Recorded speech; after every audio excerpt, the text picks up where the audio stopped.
Here in this house, I spent my childhood years.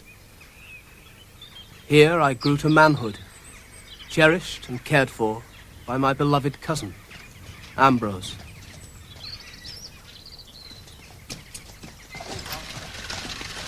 Poor health had made it necessary for him to winter abroad, and this year he was going to Italy, to Florence. But for some inexplicable reason, he had been reluctant to leave, and his mood of melancholy had transmitted itself to me. Why did I feel so anxious?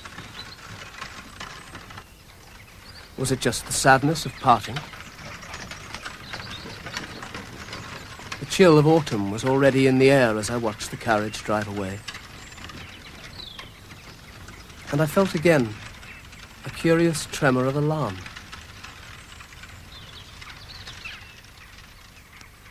His parting words I would remember always. "Take care of things," he said. "Don't fail me."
Time to get up, Master Philip. Oh.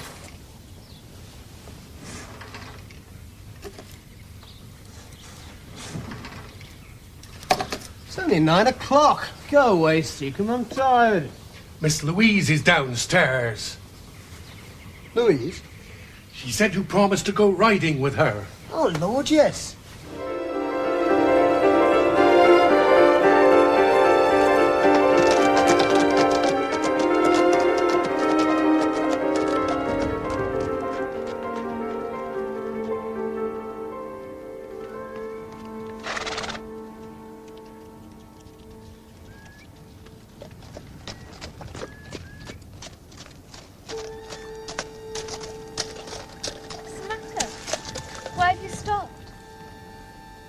Last night, I dreamt about this place. Ambrose brought me here once, years ago, when I was a child. There was a gibbet over there by the crossroads, and a man hanging from it. Strange dream. Come on, let's go. I don't want to stay here. Please come on.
Dove la contessa? In camera sua, si riposerà.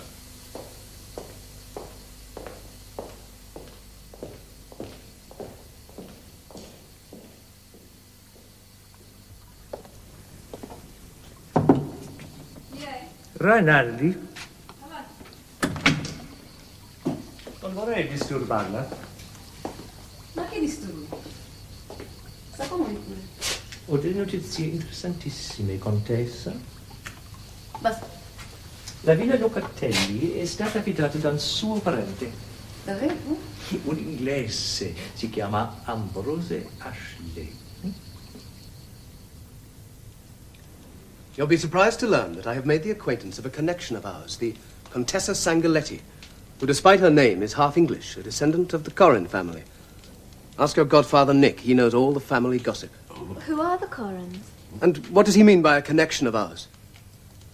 Well, as far as I remember, Corrin married an Ashley 2 generations ago. Which would make Ambrose and this Contessa cousins. Yes, that's right. He says here, I'm beginning to have a real regard for the Contessa Sangaletti, or as she insists on calling herself, my cousin Rachael. Does he say how old she is? No, but he says she's a widow. Yes, she was married at an early age to an Italian nobleman called Sangaletti, who departed this life by fighting a duel and left her with a load of debts and a great empty villa. Oh, to be used to that sort of life being a Corrin. What do you mean? They were a feckless lot from all accounts. Gamblers, gambled everything. What else does he say? Nothing, really. Oh, she's interested in gardening, so that gives them something in common. My fond love to Nick and to Louise, and of course to yourself. Always your devoted Ambrose. Well, I think it's all rather exciting, don't you? I mean, discovering that there's a mysterious lady living in Florence who is really your long-lost cousin.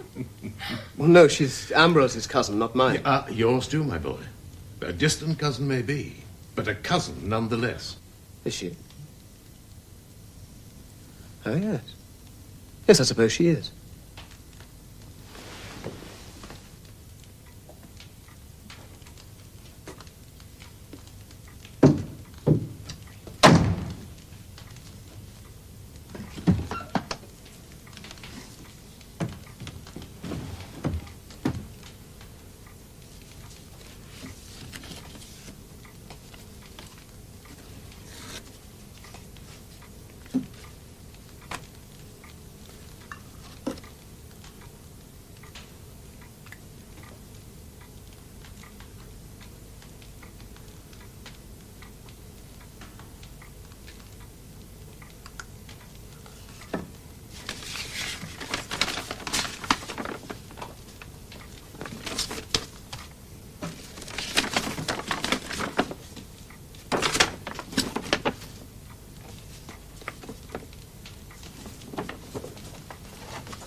My dear cousin Ambrose, thank you so very much for the magnificent pair of riding boots, which arrived just 2 days before Christmas. I was unable to resist the temptation to ride off at once to show them to my godfather and Louise. And they both declared that they were the finest boots they had ever seen. So indeed they are. Thank you again, dear cousin, for such a splendid and generous present. The weather, thank heaven, has been mild this year. Little snow, but a great deal of rain. I thank God that you are safely settled in Italy, for this prolonged dampness would have caused you a lot of pain.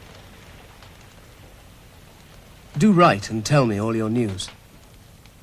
It seems so long since I had a letter from you.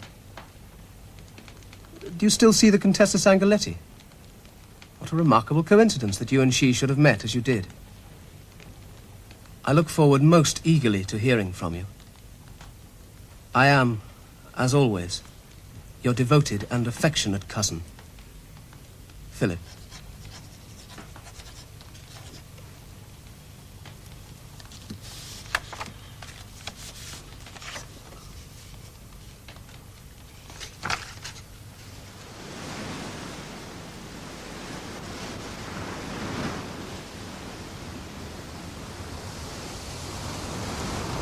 You must stop worrying about him, Philip. I'm not worried.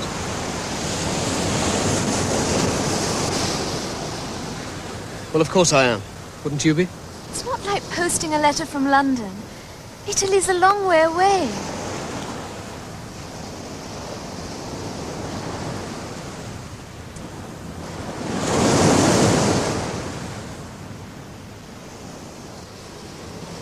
Every year when he's been abroad, Ambrose has written regularly once a month. Why not this year? Perhaps he's busy or... Or? Well, I don't know. You must remember, Louise, Ambrose is more to me than just a cousin.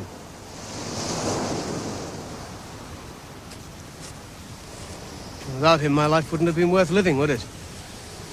I'd have been sent off to some ghastly orphanage when my parents died, and ended up, well, heaven knows where. He's father, brother, friend, everything, really. He's all I have. There's us too. Yes, of course.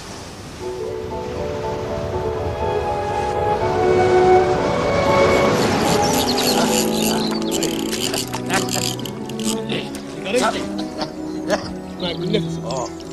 As you say, that's £2 at least. I was talking to that young Graham the other day, and he was saying he went out fly fishing with Mr. Rodney. They got 5 brace of fine trout in half an hour. Impossible. That's what I said, but he swears it's true.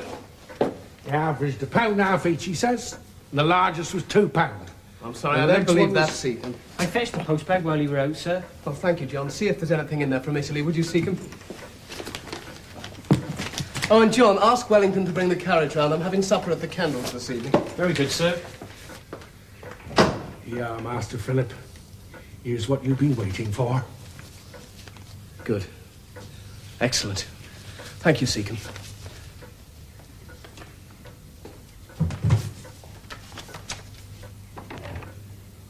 John! John! Yes, Mr. Seacombe? Come here, lad. Yes, Mr. Seacombe? Get them boots cleaned up. Right, Mr. Seacombe. Mind you make a good job of it. Seacombe! Mercy. Sir! Seacombe! I'm coming, sir! Yes, sir.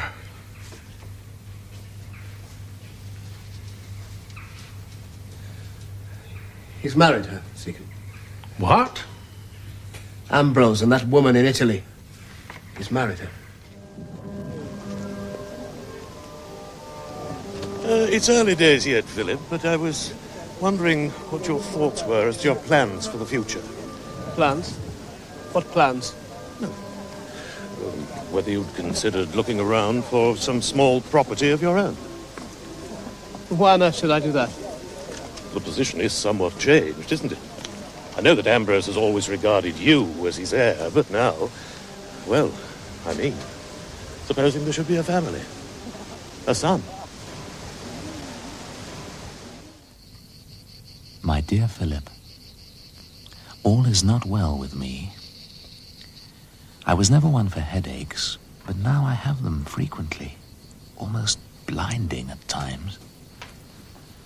I have written several letters to you, but there is no one I can trust. And unless I can get out to post them myself, I'm afraid they may not reach you.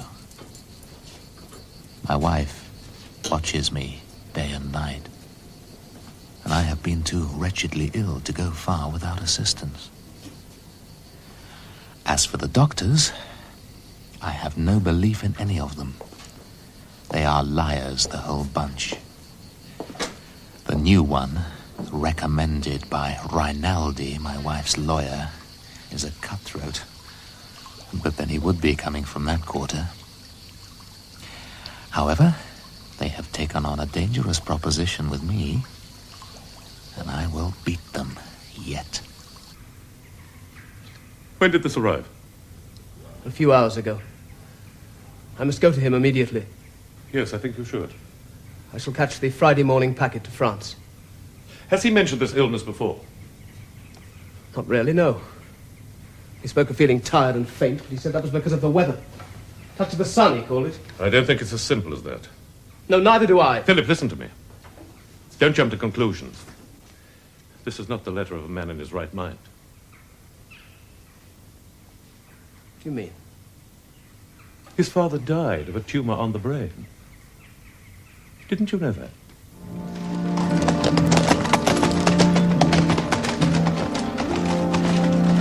John! Here, John! Is there a letter from Italy in the bag? I'll have a look, sir.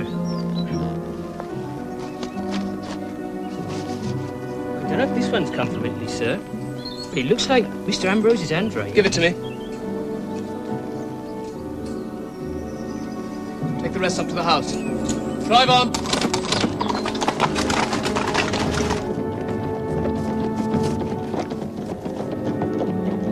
For God's sake, come to me quickly. She has done for me at last. Rachel, my torment.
Hello? Is anyone there?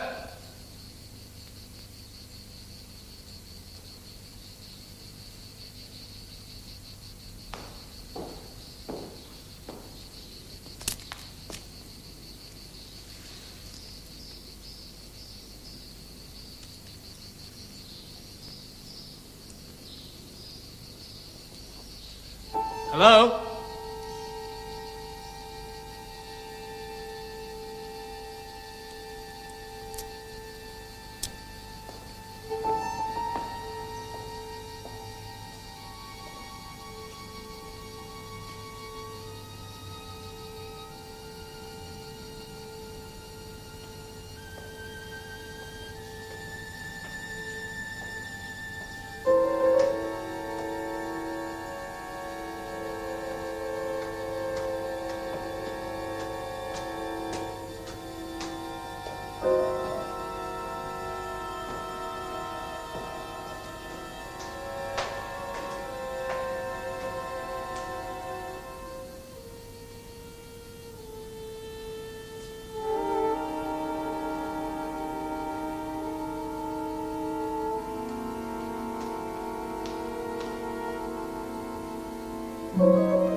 Mi scusi, signore. Che desidera?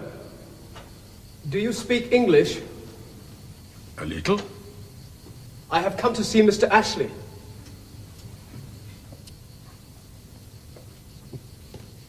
Are he and Mrs. Ashley at the villa?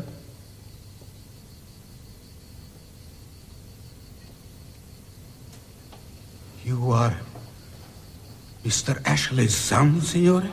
His cousin. Are they at home? Mi dispiace, ma non sapevo. You have come from England and you have not heard the news. What can I say? It is very sad. I do not know what to say.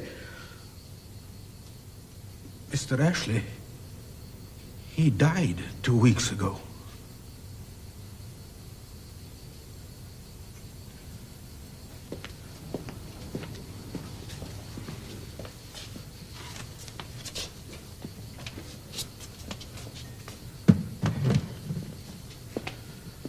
Sit, signore. I'm sorry, very sorry.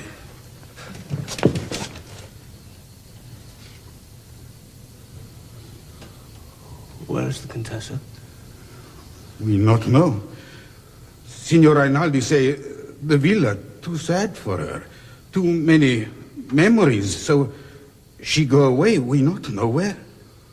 Who is Signor Rinaldi? Oh, he arranged all things for the Contessa, things of her business, things of money, many things.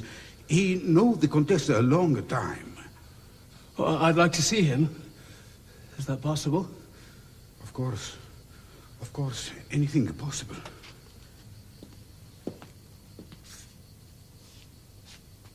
Maybe you wish to see the room where the Signora died?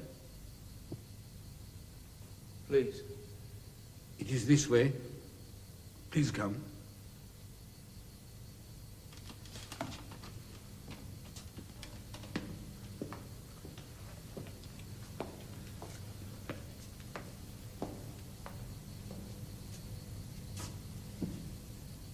This way, signore.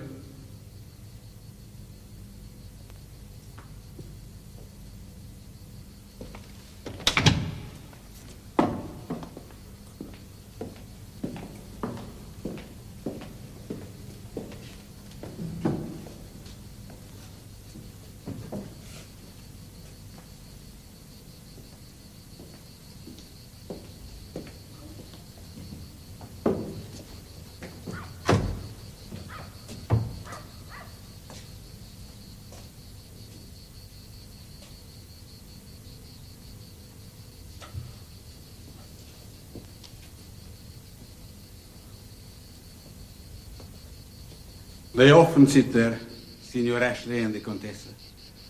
They take the meals, they hear the fountain play, they take the tisana after dinner, day after day, always the same.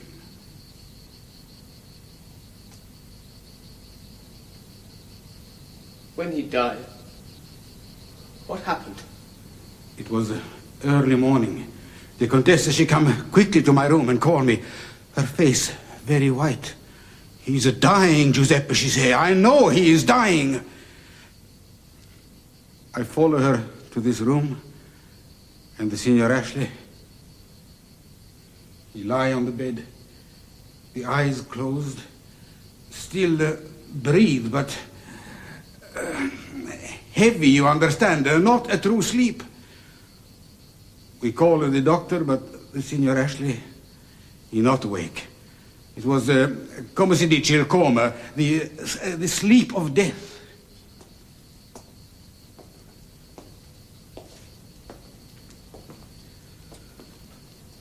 I light the candles with the Contessa, and after the nuns go away, I come back and look at him, and all of the violenza, the violence, all gone. The face very peaceful. What do you mean by violence? Oh, 2, 3 times I hold him down on the bed. And with the violence come the weakness inside here. Oh, he suffer much with the pain. And when the pain go away, confused, the mind not there. I tell you, Signore, it was pitiful to see a man so helpless. But why was nothing done? Signore? The doctors. Why didn't they ease the pain? It was not possible, I don't know. And Mrs. Ashley? There was nothing she can do, Signore, nothing.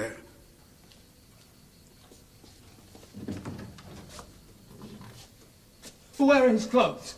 Where are his belongings? The Contessa took everything away. Who took it where? Not so. All the Signor Ashley's clothes put in a big trunk, all the books, everything packed. Nothing left. I am sorry, Signore. Very sorry. I'd like to be alone for a moment. Of course, Signore. Of course.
Who's there? Mr. Ashley? Well, what do you want? My name is Rinaldi. I have no wish to disturb you. Oh, yes. Yes. Signor Rinaldi. I was told you wished to see me. Yes, that's right. How long have you been in Florence? I arrived this morning. And you have not seen your cousin, Rachael? No. But she left Florence days ago.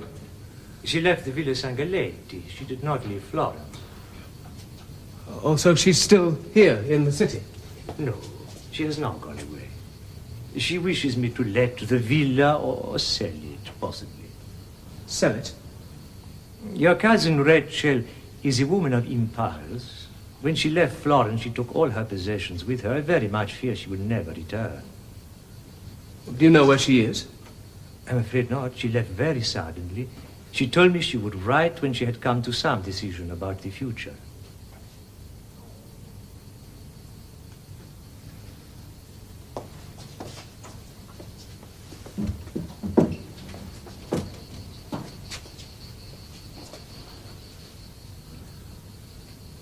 You will understand, Signor Rinaldi, that this sudden news of my cousin's death has been a very great shock to me. Why was I not informed that he was ill? Your cousin's death was a great shock to us all. He had been ill, yes, but not as we thought, dangerously so. The usual fever that attacks many foreigners here in the summer had brought about a certain weakness, and he complained too of violent headaches. The Contessa, I should say Mrs. Ashley, was much concerned, but he was not an easy patient. He took an instant dislike to the doctors, for what reason it was hard to discover. Every day, Mrs. Ashley hoped for some improvement, but certainly she had no desire to make you and your friends in England anxious. Oh, but we were anxious. That's why I came to Florence. I received these letters from him. I think you should read them.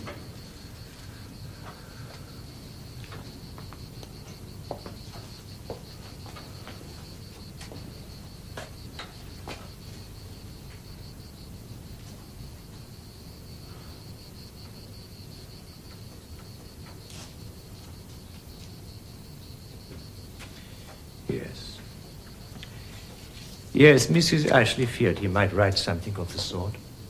It was not until those last few weeks, when he became so secretive and strange, that the doctors feared the worst and warned her. Warned her of what? That there might be something pressing on his brain. A tumor. A growth of rapidly increasing size, which would account for his condition. Did the doctors say it was a tumor that killed him? Unquestionably.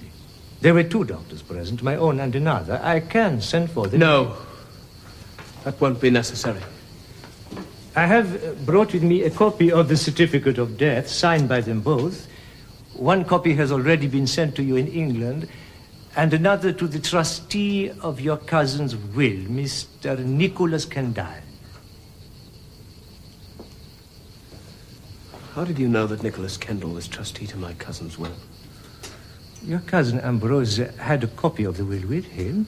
I read it many times. Oh. You read my cousin's will? Well, naturally. As trustee myself to the Contessa, to Mrs. Ashley, it was my business to read her husband's will. There's nothing strange. In fact, I have a copy of it, but it is not my business to show it to you. That is the business of your guardian, Mr. Kendall. And no doubt he will do so on your return home. Mr. Kendall is my godfather, not my guardian. Would you like to examine the death? No, thank you. What concerns me, Signor Rinaldi, are those letters he wrote before he died. They are not the letters of a sick man. They are the letters of a man who has enemies. They are the letters of a man who was sick in his mind, Mr. Ashley. Forgive my bluntness, but I saw him during those last weeks and you did not. The experience was not a pleasant one for any of us, least of all his wife. You see what he says in that letter. She did not leave him day or night. I can vouchsafe for that. She spared herself nothing. Yes. But look at this other letter. She has done for me at last. Rachel, my torment. What do you make of that, Signor Rinaldi? Well? Are you any sort of student of medical history, Mr. Ashley? No. Question those doctors. They will tell you the truth.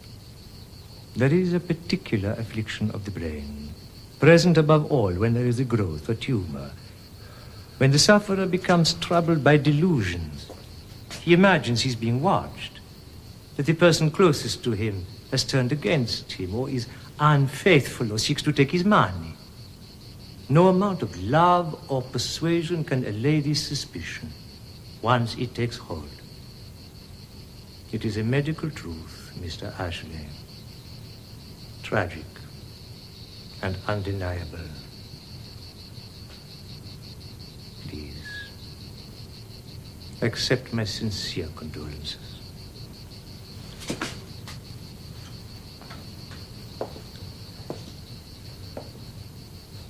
And please, Do not hesitate to let me know if there is anything further that I can do.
A sad homecoming, Mr. Philip.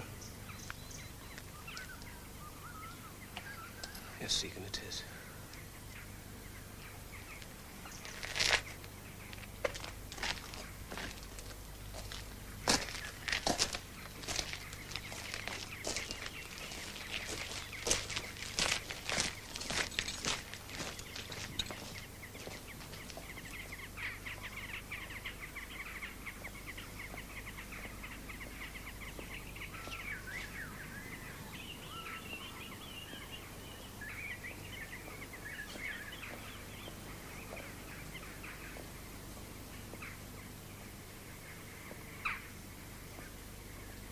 Basically, it's all very straightforward. There are a few small bequests to Seacombe and the other servants, some donations to the parish poor, but the rest of it, the whole of his property and estate, comes to you. Oh, there is only one unusual stipulation. I am to be your guardian until you're 25. My guardian? Oh, how very odd. But it's only for another 7 months. Oh, I mean, it's odd that Signor Rinaldi should have known about this. He referred to you as my guardian. Well, why shouldn't he know about it? He must have read Ambrose's will, after all. What's odd about that? No. Nothing, I suppose. Nothing at all. He wrote to me, by the way. Oh? Signor Rinaldi. A long letter. All about Ambrose's death and your visit. He also wrote to me about your cousin, Rachael. Poor woman, he says she's quite inconsolable. So inconsolable that straight after the funeral she goes off like a thief, taking all Ambrose's possessions with her. Oh, except his hat, which she left, no doubt, because it's old and of little value. Surely you don't begrudge her the books and clothes. Hang it all, Philip, it's all she has. All she has? Well, you've seen the will. It's the same will I drew up 10 years ago. No codicil, you know, upon his marriage. There's no provision in it for a wife. I must say I'm surprised that Signor Rinaldi, whom you seem to dislike so much, makes no mention of a claim on the part of Mrs. Ashley. That shows great delicacy and tact. A claim? Good God. You talk about a claim when we both know perfectly well that she drove him to his death. We don't know anything of the sort.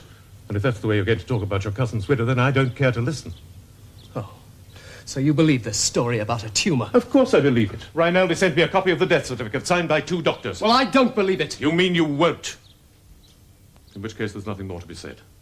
But for Ambrose's sake, and the sake of everybody who knew and loved him here on the estate and in the county, I must ask you not to spread your views to others.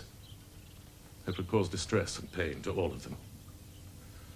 And if such a whisper ever got to his widow, She would be well within her rights to bring a case against you for slander. What nonsense! No, Philip, it is not. Believe me, it is not. Since I'm well aware of your feelings towards her, I was not going to tell you this. But I think perhaps I should. I have received a letter from Mrs. Ashley. It's quite clear that she's not heard of your visit to Florence. She asked me to break the news to you of Ambrose's death and wished to return his possessions. Those few clothes and books, which you say she took like a thief. She's in England? Yes. Presumably you'll not wish for her to come here. I shall write to her and invite her to stay as my guest at Pellin until her plans are formed. No! Don't do that. When you write to her, tell her that Philip Ashley has already heard the news of his cousin's death, that he went to Florence on receipt of 2 letters, spoke with her friend and advisor, Signor Rinaldi, and has now returned. If she wishes to see him and her late husband's home, Philip Ashley's house is at the disposal of his cousin Rachael, when she cares to visit.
Madam has come, sir. Where is she? She went up to her room, sir. Did she bring any luggage? What have you done with it? Madam brought little of her own, apart from the boxes and trunks that belong to Mr. Ambrose. They've all been put in the old nursery, sir. What's all this? I thought Madam would appreciate some flowers, sir, seeing how she likes gardening. I was under the impression you didn't like women in the house, Seacombe. Sang a very different tune when I told you Ambrose was married and she was to be mistress here. It's not the same now, sir, is it? Poor lady's widowed. Mr. Ambrose would have wished us to do what we can for her, especially as it seems... since Mrs. Ashley has not benefited in any way from the deceased. Who the devil told you that? Oh, it's common talk, sir, all around the place. Everything left to you, Mr. Philip. Nothing to the widow. That's not usual, is it? I'm surprised at you, Seacombe. Lending your ear to gossip. Not gossip, sir. What concerns the Ashley family concerns us all. Yes. Well, go and tell her I'm here. Madam was very tired when she arrived, sir, and asked me... All right, Seacombe. I'll do it myself. But, sir, Madam said she was not to be disturbed. Whose house is this? Hers or mine?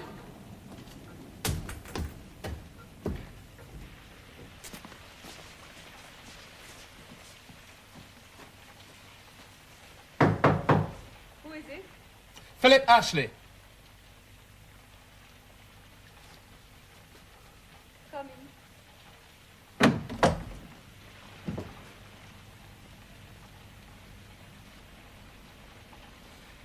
Good evening.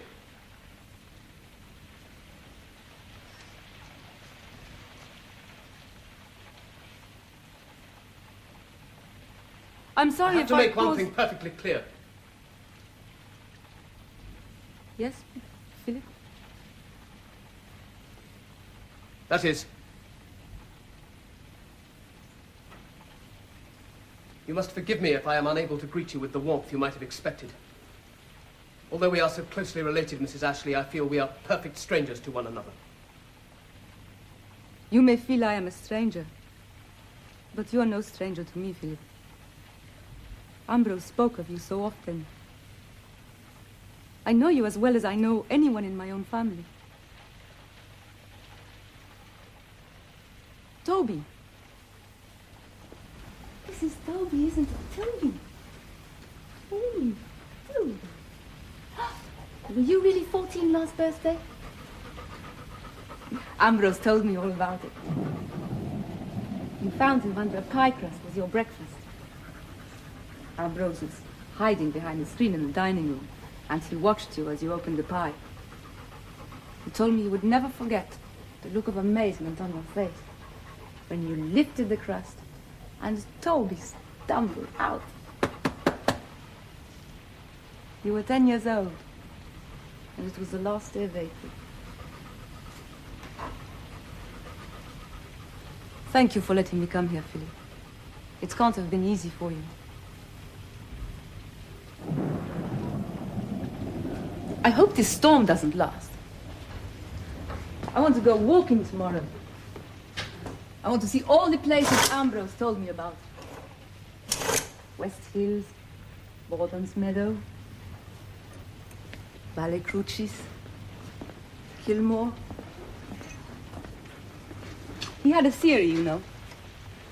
I would shrink and shiver in the English climate. He called me a greenhouse plant, only fit for expert cultivation and quite useless in the damp Cornish soil. I was city-bred, he said, and over-civilized. Well, I'm determined to prove him wrong. You should know there are no woman servants in the house. Young John will do his best to look after you. I'm sure I much prefer it. Women chatter so. And the rooms are charming. Really charming. This is Aunt Phoebe's room, isn't it? Aunt Phoebe? Aunt Phoebe? You haven't heard the story of Aunt Phoebe?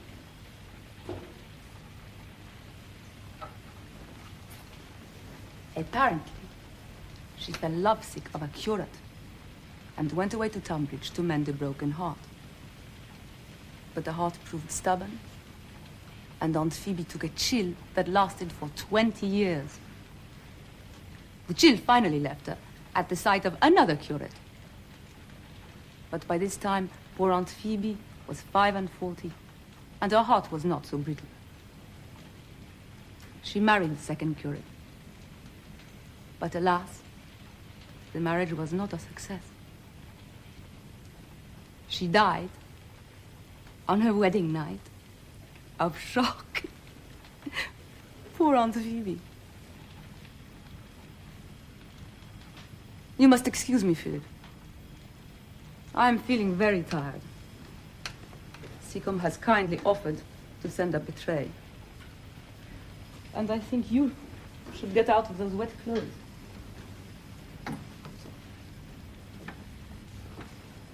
I almost forgot. I have a present for you.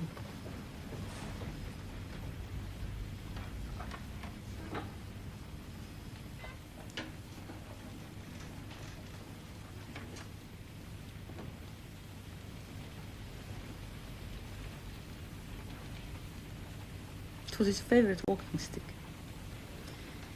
But you know that, of course. I would like you to have it.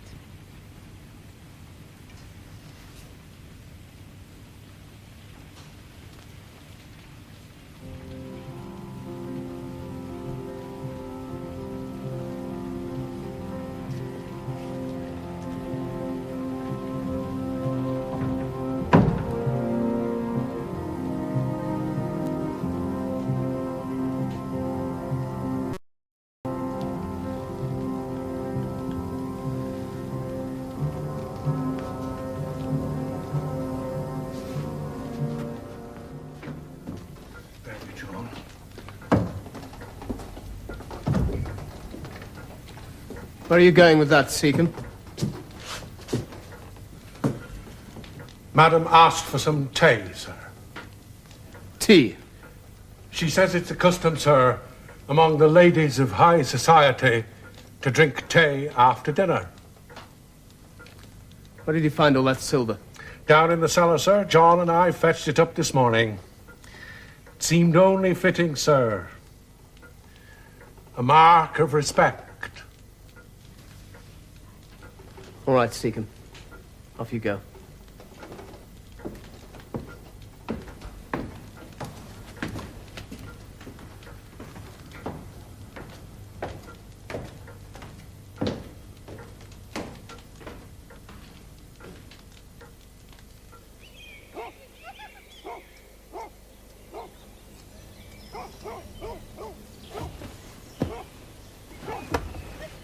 Toby?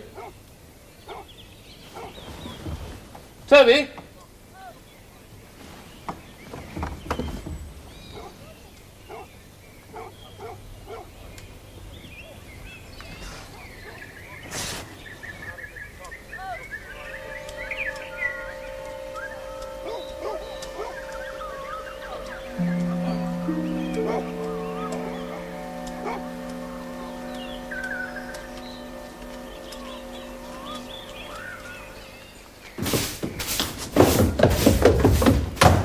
Morning, Mr. Phillips, sir.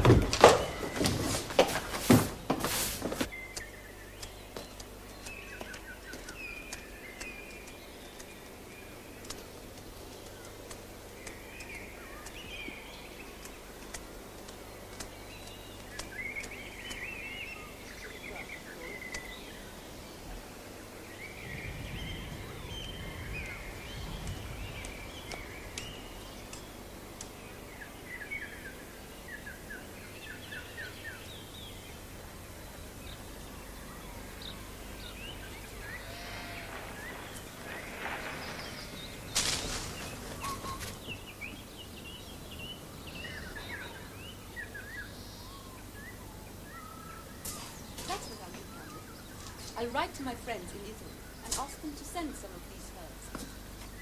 Then we can start growing them here. Very good, ma'am.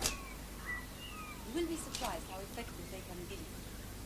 Given the right herbs and the right knowledge of herbs, one can make almost any... Philip! I hope you don't mind, but I did so want to see the garden. Perhaps I should have asked your permission first, but I didn't know where you were. I've been telling Tamlin about the plants Ambrose and I collected in Italy. I had to leave them all in Plymouth. There was no room in the carriage, so perhaps we can have them brought over next week. I don't know if... Oh, yes, sir. I can arrange that. That'll be no trouble, sir. Thank you, Tamlin. And do please thank Mrs. Tamlin for that cup of tea she gave me. Thank you, ma'am. And remember, you have not yet showed me around the walled garden. You shall do so tomorrow. Whenever you please, ma'am. Now, Philip.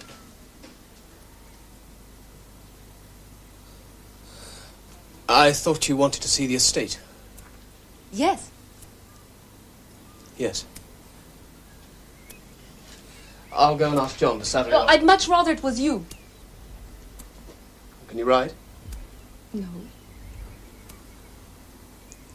Can you sit upon a horse if you were led? I could try.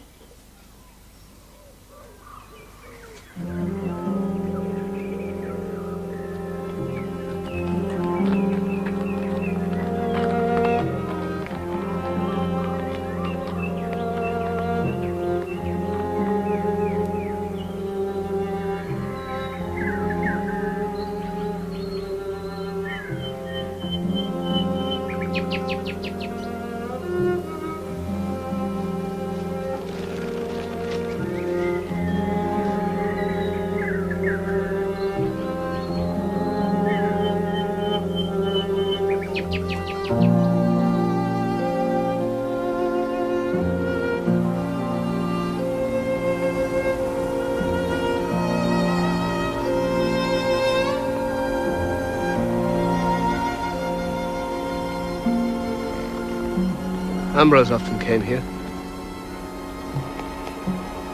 He was fonder of this place than any other. I can see why. How beautiful it is. You see this? This granite slab. Ambrose put it there. He said once, "It will serve me for a tombstone when I die." I know why you brought me here, Philip. And I understand. You blame me for his death, don't you? After all, who else is there?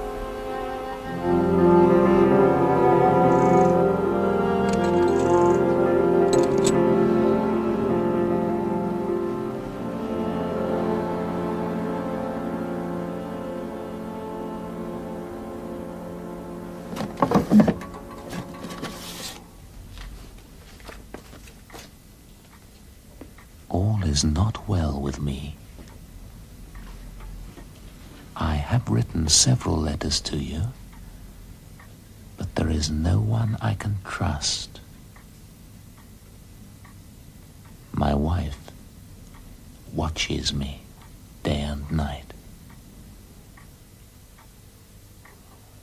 As for the doctors, I have no belief in any of them. For God's sake, come to me quickly. She has done for me at last. Rachel, my torment.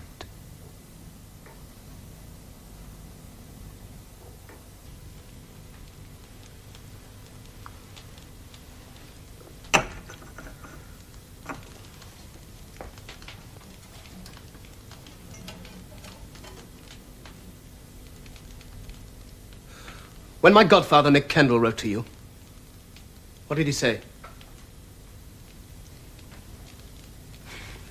I mean, did he tell you that I'd been away? Away?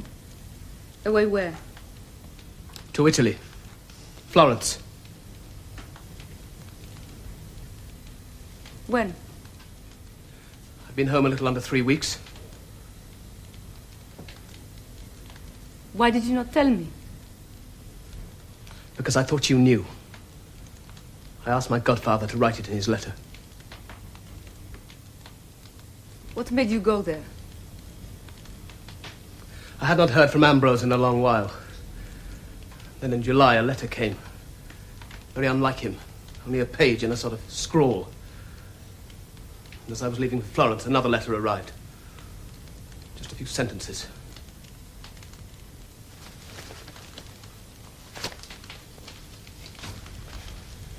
Do you want to see these letters?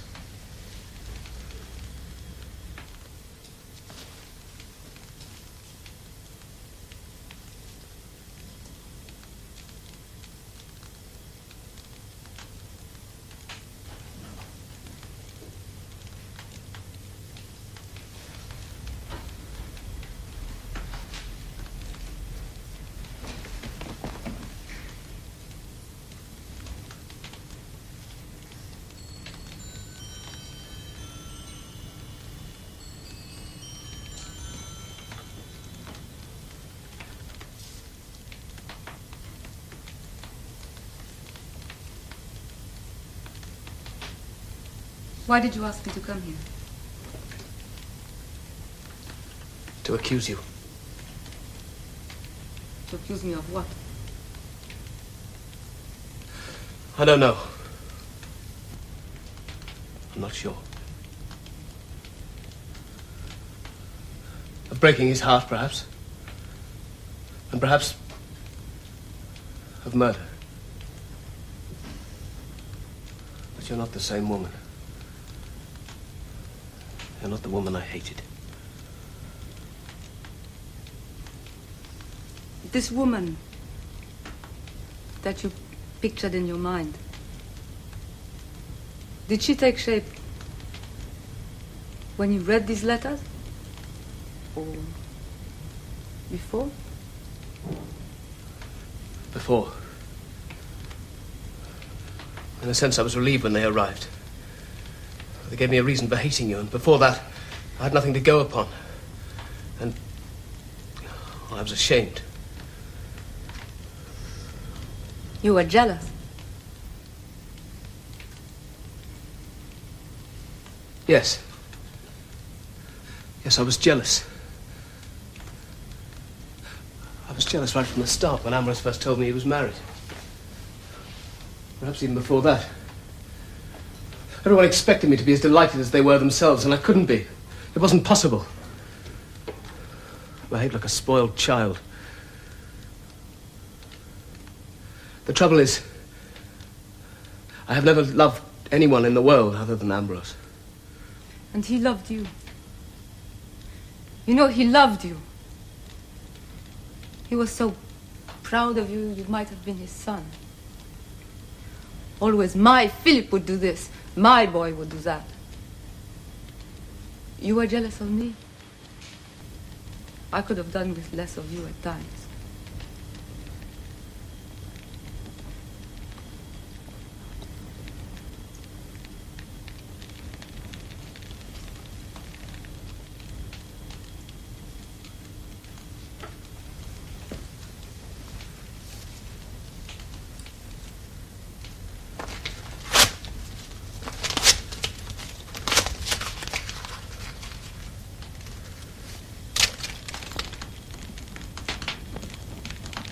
That's no use, Philip. We both of us remember what he said. I can forget.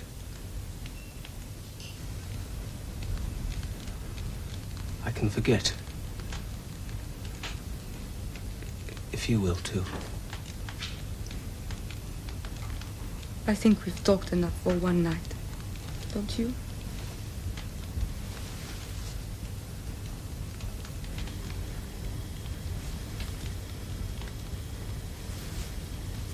Will you fetch me a candle, please? And light me to bed?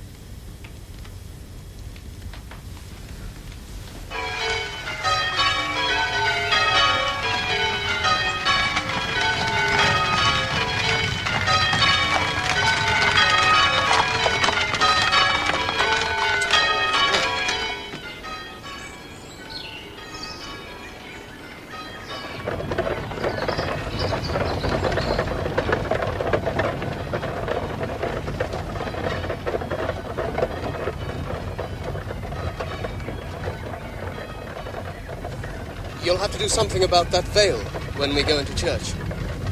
Why? Because the people will want to see your face.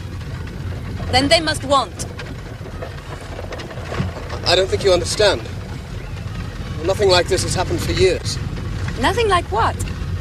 Like Mrs. Ashley going to church on a Sunday morning. The last was my mother, I suppose, or my aunt. And that was 20 years ago. I will lift my veil when I'm kneeling, and not before.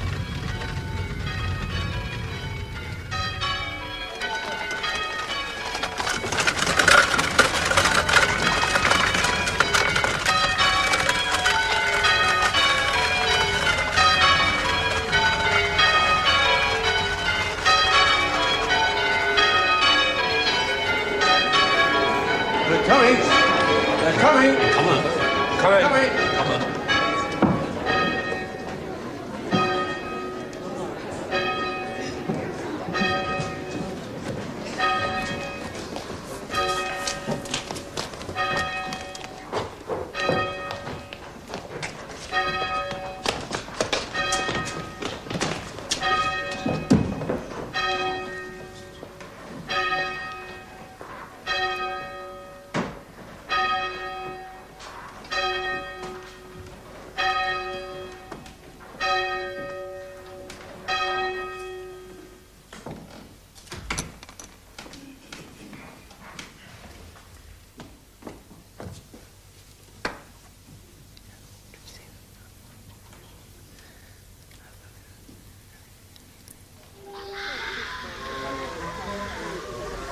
This is indeed a great pleasure, Mrs. Ashley. We are all so delighted to meet you at last. Thank you, Mrs. Pascal. This is my daughter, Charlotte. Charlotte? My daughter, Alice. Look at that. She's even charmed the parson's wife. Isn't that amazing?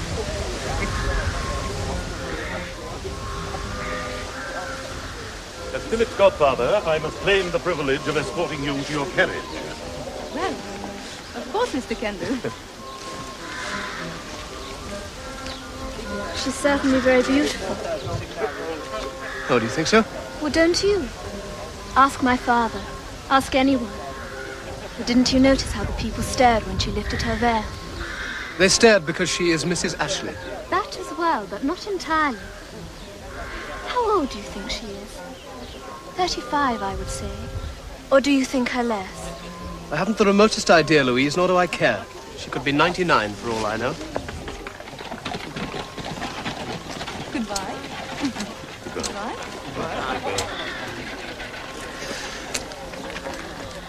Tell me, Mrs. Ashley, does not Philip remind you very much of Ambrose?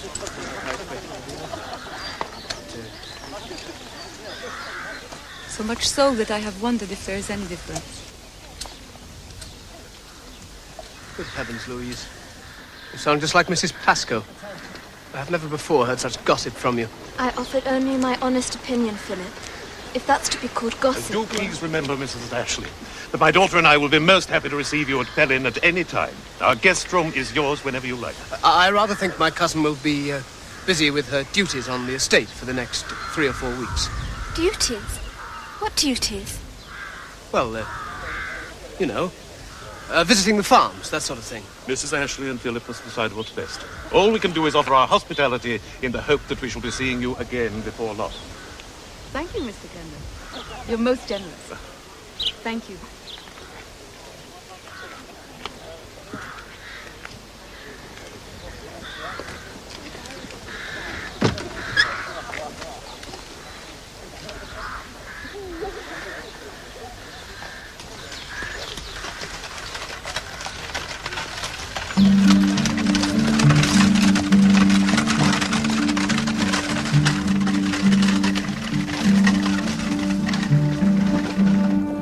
What a charming girl she is, your Louise.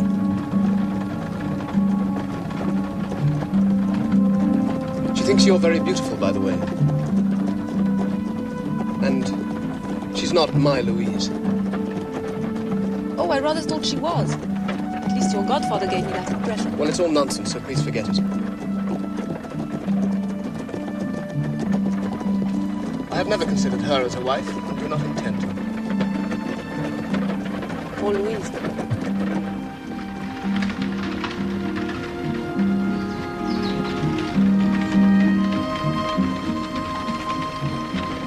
Well, it seems you've planned an arduous week for me. Arduous? Visiting all those farms. Well, it is customary.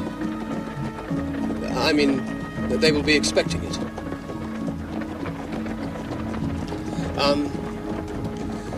First of all, you pay them a visit, you see, and then they pay you a visit. They visit you on either Tuesdays, Thursdays, or Fridays. Tuesdays, Thursdays, or Fridays? That is the custom, yes.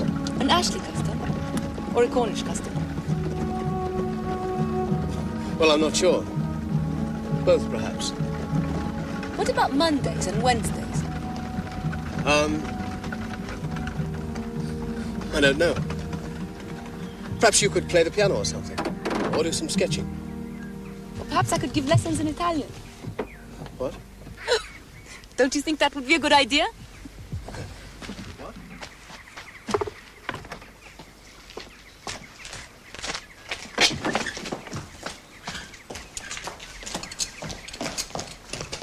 What do you mean, give lessons in Italian? Why not?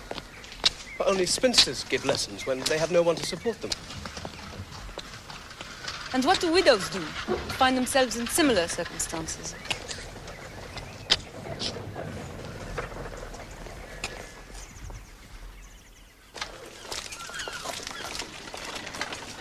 I should explain, Mr. Pooch, that Mr. Ashley wrote to me about this yesterday evening. Under the circumstances, we both of us feel that some sort of provision should be made without delay. Yes, I see. What sort of an arrangement had you in mind? Something quite straightforward, we thought. The estate will pay a quarterly cheque into the account which we're opening for her, and when she moves, settles somewhere, or finds a home of her own, that account can then be transferred to the nearest branch. And you will be handling this matter yourself, Mr. Kemp? Only for the next 6 months. When he's 25, Mr. Ashley will have full responsibility for all financial matters concerning the estate. Yes, I see. So there will be a sum of money paid every quarter into this new account? Yes. Yes. What sum of money exactly? Yes, it is rather generous, I agree.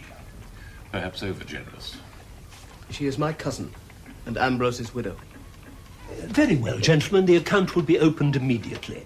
Do you wish me to inform Mrs. Ashley of the arrangement? Oh, there's no need. I've already written to her. And I shall make sure the letter is delivered this afternoon.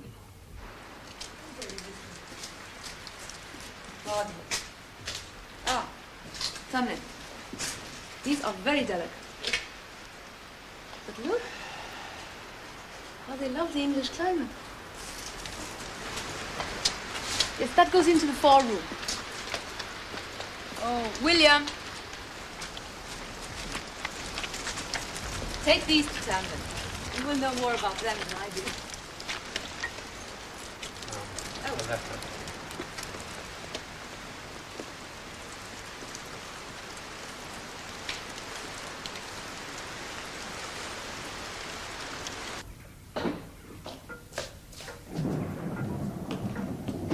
Seacon!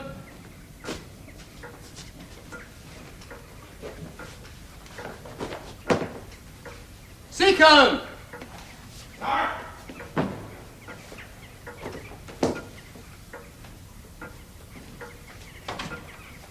Ah, Seacon. Bring some tea, would you? Oh, and make sure there's plenty of sandwiches. I haven't had any lunch. Very good, sir.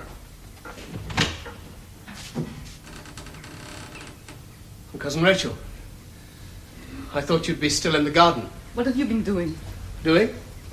Nothing. Why? Don't lie, Philip. You don't know how. You've been to Pelham, you've been to see your godfather. Oh, I may have been. What if I have? You made him write this letter. I did nothing of the sort. He wrote it of his own accord. There was some business to discuss, you see, and... And you told him that your cousin Rachael proposed giving lessons in Italian. Isn't that the truth? No. Not exactly. Surely you realize I was only joking when I said that. Do you realize what you have done?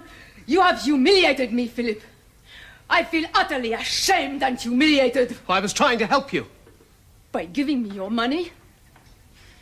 As if I were a beggar woman? It's not my money. It comes from the estate. From your husband, from Ambrose Ashley.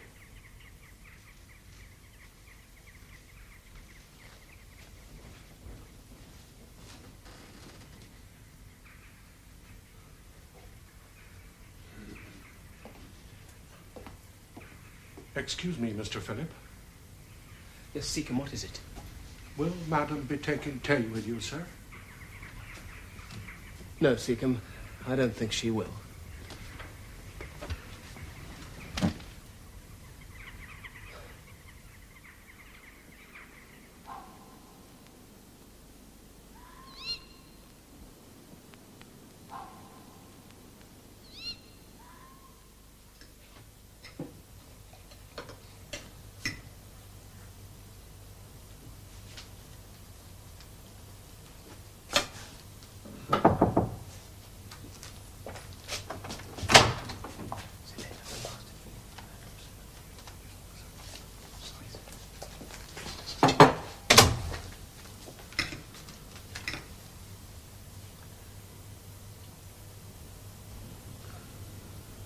What's this? From Madam, sir.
I have just read your letter. And I wanted to thank you for it. I also wanted to say that I had no idea of patronizing you. I never thought you had. It was good of you. And very like you to go riding over to Pelham to see your godfather. I must have seemed so ungracious, so completely lacking in gratitude. I will take the allowance, Philip. Of course I will. But I must not trespass on your hospitality after this week. I think next Monday, if it suits you, I should leave here and move elsewhere, to London perhaps. What for? London? I came only for a few days. I've already stayed longer than I intended. Yes, but... Oh, I thought you liked it here. You seemed so happy. Sometimes, Philip, I think you lack all understanding. All right. If you want to go, do so. It will cause a lot of talk. But no matter. Should have thought it would cause more talk if I stayed. I don't see why. Well, you belong here after all. And if Ambrose was... If things had been different, this would have been your home. Why else do you think I came here? I don't know why you came here. All I know is I like it now that you are here. And I don't want you to go. And there's something else. Something I'd been meaning to talk to you about. Ambrose always intended to landscape part of the Valley Crucis. He even had some plans drawn up. And I was rather hoping you might stay for a few months and do it for me. It meant a great deal to Ambrose. I know he would have wanted it done. I think you should ask your godfather what he feels. This has nothing to do with my godfather. What do you take me for, a schoolboy? There is only one consideration, and that is whether you yourself desire to stay. And if you want to go, I can't keep you. You know I want to stay. Then you will remain for a little while. I will remain. For a little while. Well, then, I'll bid you good night.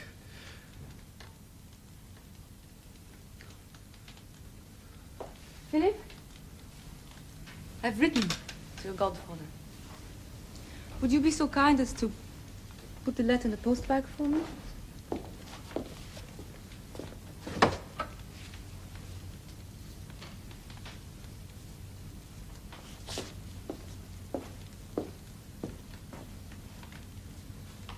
You will sleep now. Not be angry anymore. I wasn't angry, Philip. Yes, you were. I thought you were going to hit me. Come here. Come.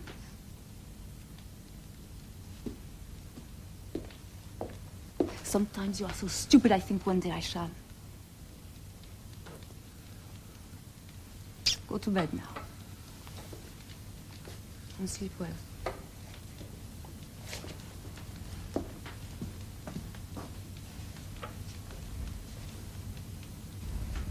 Good night, Cousin Rachael. Good night.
What's all this, Seacombe?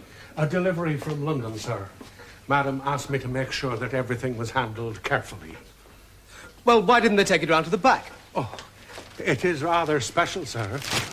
Yes, it's certainly very elegant. It's what I call quality, Mr. Philip. You say Mrs. Ashley ordered it from London? That's right, sir. She said she wanted to surprise you.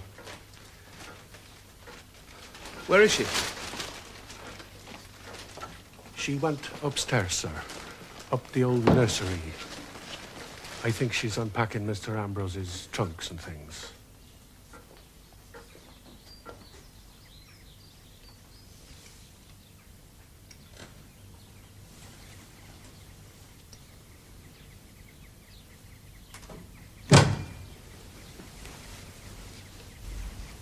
Philip, what should we do with all these clothes? I don't know. That's for you to say. Would you wear them if I were to give them to you? No. No, I couldn't. Well then, if you don't want them, Philip, I think the people on the estate here who loved him might like them. You'll know best what to give and to whom. What about the trunk? The trunk is always useful. You could do with a trunk. Oh.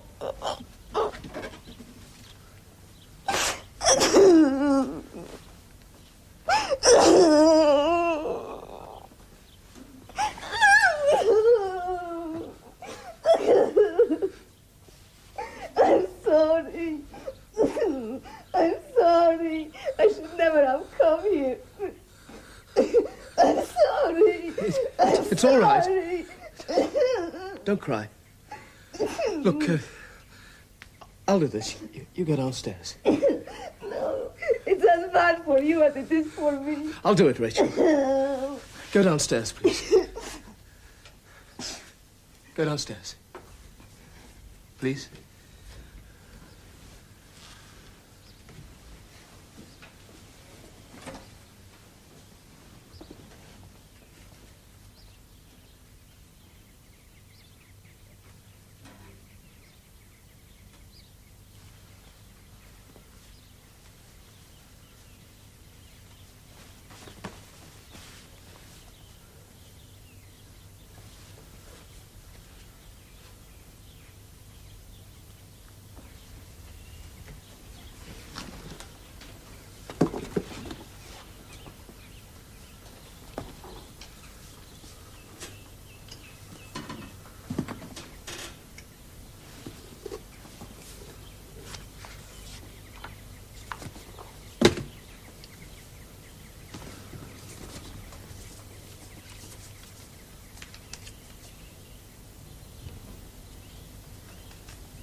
It's a disease, of course.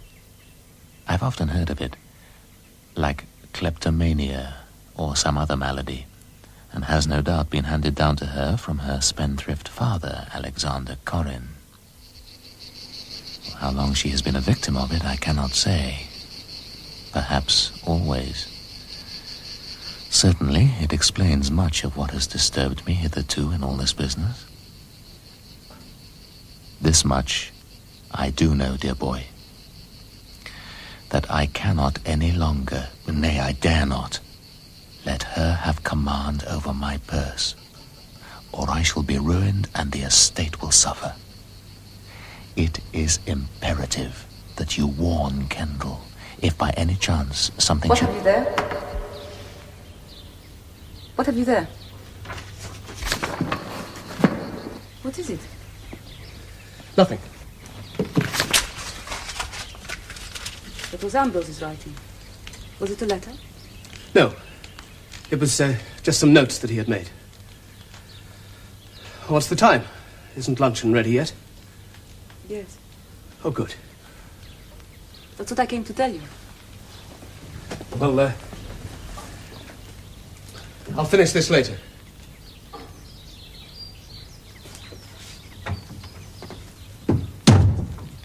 Suspicions, if they are allowed to grow unchecked, can be destructive as any flame. The misfortunes of her past life should now be forgotten. And I feel sure that my beloved guardian Ambrose was ill and deluded when he tried to warn me about her wanton extravagance. But now that she is here with me, in the house where I have lived all my life, I have come to see her as she really is. Winter evenings have never before held such enchantment. As I sit in her boudoir, drinking the tisana she has prepared with her own hands, I feel as if I have been transported into a world of almost unbearable happiness.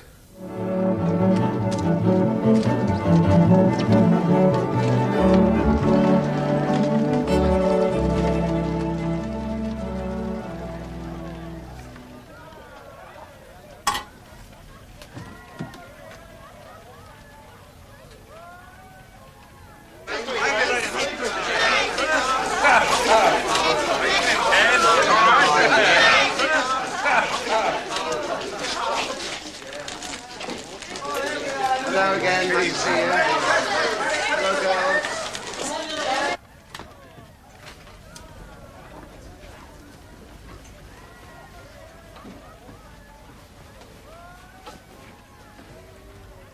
Take these to Mrs. Ashley's room, would you, John? Yes, sir. Evening, Sam. Good evening, Mr. Thinkham. Happy Christmas to you. And a very happy Christmas to you, too. You made the place look lovely, I must say. Evening, Mrs. Bates. Evening, Mr. Bates. Thank you very much.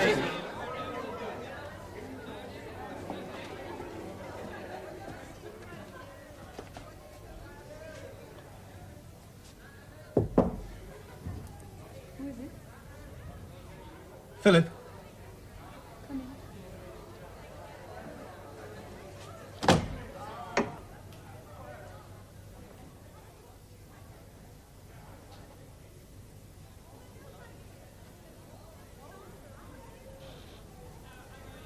My mother wore it on her wedding day.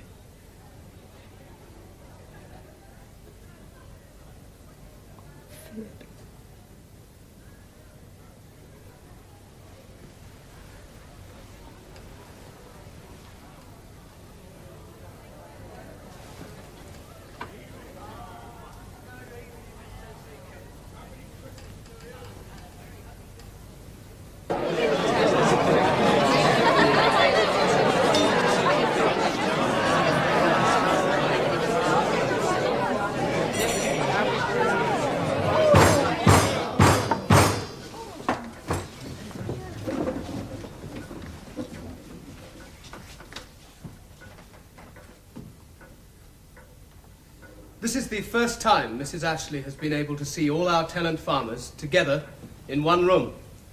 So it gives me great pleasure to be able to join her good wishes with mine and to wish you a Merry Christmas, one and all.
collar belongs to the Ashley family, not the bank. Surely I can do what I like with my own property. It is not yours. It is not yours for another 4 months. Does that really matter? It matters to me. And what matters even more is the fact that you lied to the manager of the bank. I did nothing of the sort. You told him I had no objection to your taking that jewelry. I did not. I said I would make it right with you when you got back from Exeter, and that is what I intended to do. But, well, there were so many preparations and so on. Don't be upset. I didn't mean to deceive you. And the collar is quite safe after all. What harm can possibly come to it in Rachel's keeping? There's something you ought to know. Mr. Coach tells me that your cousin is already several £100 overdrawn on her account. Oh? But I don't understand it. She can have few expenses here. She's living as your guest. Her wants must be few. The only thing that occurs to me is that she's sending money out of the country. Yes. Well, maybe she is. There may be debts of which we know nothing. Creditors pressing for money back in Florence. And she's very generous, you know. The fact remains, Philip. The sum we decided to give her quarterly has already been doubled, nearly trebled by the amount she has withdrawn. What are we to decide for the future? Double, treble what we gave her now. Obviously, what we gave was not sufficient. But that's preposterous. No woman living as she does here could possibly desire to spend so much. Who cares what she does with the money? I don't. We must cover the overdraft and increase the allowance. I think you're being very foolish, Philip. But why? We both agreed she should have an allowance. What's the matter? Don't you trust her? Not entirely. What? While I was in Exeter, I met some old friends. Oh, they're great travellers, and have wintered abroad in Italy and France for over a period of years. Well, it seems they met your cousin Rachel when she was married to her first husband, Sangaletti. So? They were notorious, Philip. Notorious for loose living and unbridled extravagance. Apparently people were horrified when they heard of Ambrose's marriage to the Countess Sangaletti. They said she'd run through his entire fortune within a matter of months. That's just gossip. Is it? Suppose it's true. Who are these people, anyway? And why should you trust them and not Rachel? Never mind that now. My concern is with those pearls. I'm sorry, Philip, but as your guardian for another 4 months, I must insist that you ask Mrs. Ashley to return the collar. What? I will have it placed in the bank again with the rest of the jewelry. How can I possibly return that collar? I have just given it to her tonight as a Christmas present. Then I must do it for you. I'll be damned if you will. She has a right to them. Lord knows if anybody has a right to wear those pearls, it is she. Had Ambrose lived, yes, but not now. Those jewels remain in trust for your wife, Philip, when you marry. And if you won't ask Mrs. Ashley to return that collar, well, I shall. You shall not.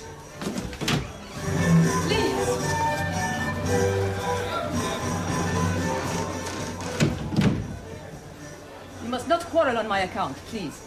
How did you know we were quarreling? It's because of the pearls, isn't it? Yes. That collar is really part of the estate trust. Philip had no business to take it from the bank. It was a foolish, thoughtless action, but young men are headstrong. Of course. It was very dear of you, Philip, to let me wear the pearls tonight, and quite right of you, Mr. Kendall, to ask for their return. Here they are. No. Philip, why the devil should you do that?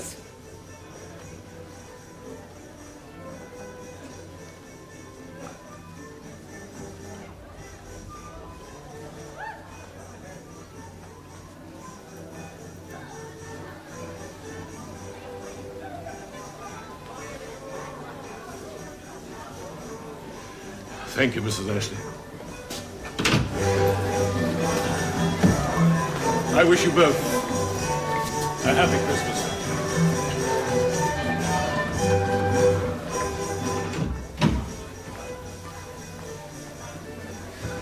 God damn him and send him to hell.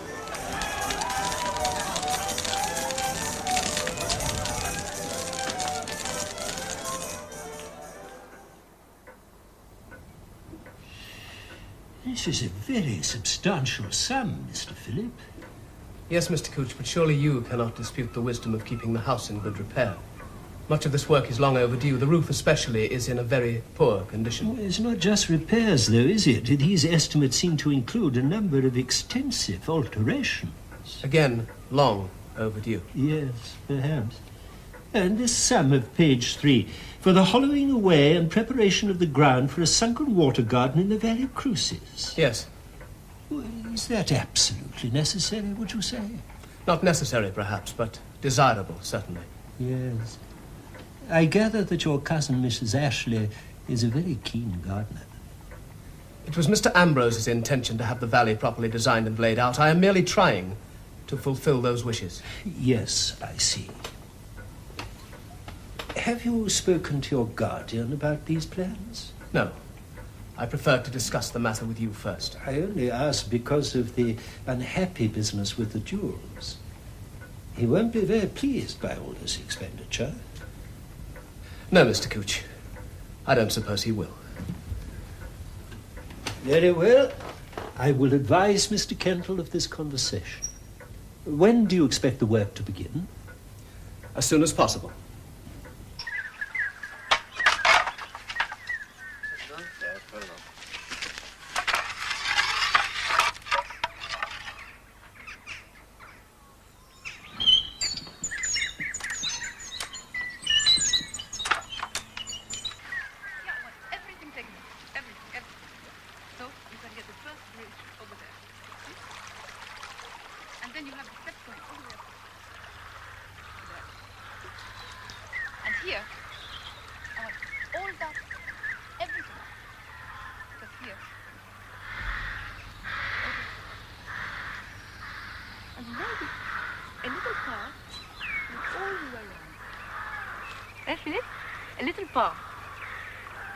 All the way down.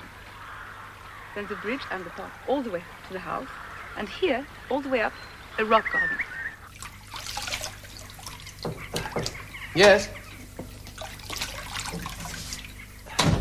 Sam Betts' granddaughter's downstairs, sir. She says the old man's ill and wants to see you. Most important, she says it is. Any idea what it's all about? No, sir. Can't say that I have. But you know Sam Bates, sir. He'd make a mystery out of anything.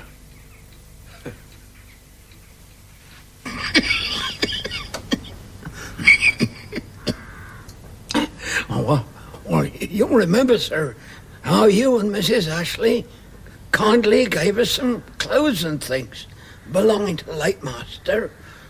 Oh, this coat here you see, sir, this was given to me. I'm very proud of it, I was too.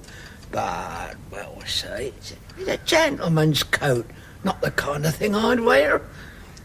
So I put her in the press yonder. I hadn't so much as even tried her on.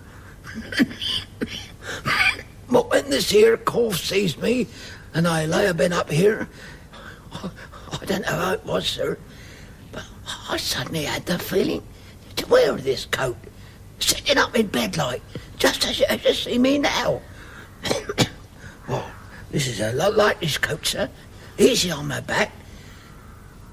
But it was then, sir, when I put the coat on, that I found this letter.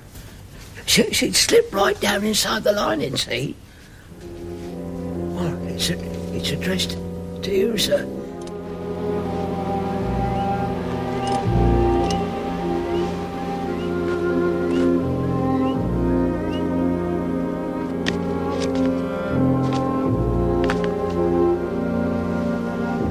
Dearest boy, if my letters have been infrequent, it is not because I have not thought of you. You have been in my mind these past weeks, perhaps more than ever before. But a letter can miscarry or be read by others, and I would not wish either of those things to happen. I have been ill with fever and a bad headache. Better now, but for how long I cannot tell. The fever may come again, and the headaches too, and when in the grip of them, I am not responsible for what I say or do. This much is certain. Philip, dear boy, I am much disturbed. That is lightly said. I am in agony of mind. I wrote to you last month, but was ill shortly afterwards. and have no recollection of what happened to the letter. In it, I believe I told you of the fault in my wife's character that causes me so much concern. This recklessness with money is becoming progressive, and I perceive in her a tendency to evasion, to lies, to withdrawal from me that is completely contrary to the warm nature that was hers such a short time ago. As the weeks pass, I notice more and more how she turns for advice to a man I have mentioned before in my letters, Signor Rinaldi. I believe this man to have a pernicious influence upon her. I suspect him of having been in love with her for years, even when Sangaleti was alive, and although I do not for an instant believe that she ever thought of him in such a connection, up to a short while ago, now, since she has altered in her manner to me, I cannot be sure. There is a shadow in her eye, a tone in her voice when this name is said, that awakens in my mind the most terrible suspicion. One day last week, when Rinaldi and I were alone, he asked me an abrupt question as to my will. This he had seen, incidentally, when we were married. He told me that as it stood, and should I die, I would leave my wife without provision.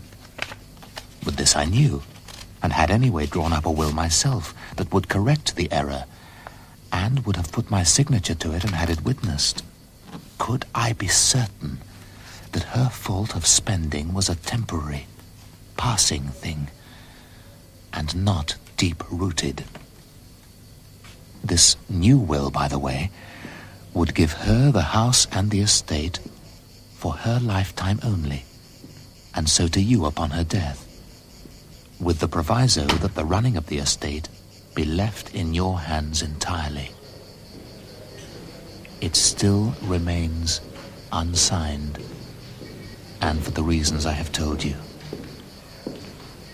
Mark you, it is Rinaldi who asked questions on the will. Rinaldi who drew my attention to the omissions of the one that stands at present. She does not speak of it to me. But do they speak of it together? What is it that they say to one another when I am not there? 2 days ago, which brings me to the reason for this letter, I had another attack of fever. The onset is sudden. I'm seized with pains and sickness, which passes swiftly to great excitation of my brain, driving me near to violence. And I can hardly stand upon my feet for dizziness of mind and body. And this, in its turn, passes, and an intolerable desire for sleep comes upon me, so that I fall upon the floor or upon my bed, with no power over my limbs. I do not recollect my father being thus. The headaches, yes, and some difficulty of temperament, but not the other symptoms. Philip, my boy, the only being in the world whom I can trust. Tell me what it means. And if you can, come out to me. Say nothing to Nick Kendall. Say no word to any single soul. One thought possesses me, leaving me no peace. Are they trying to poison me? Ambrose.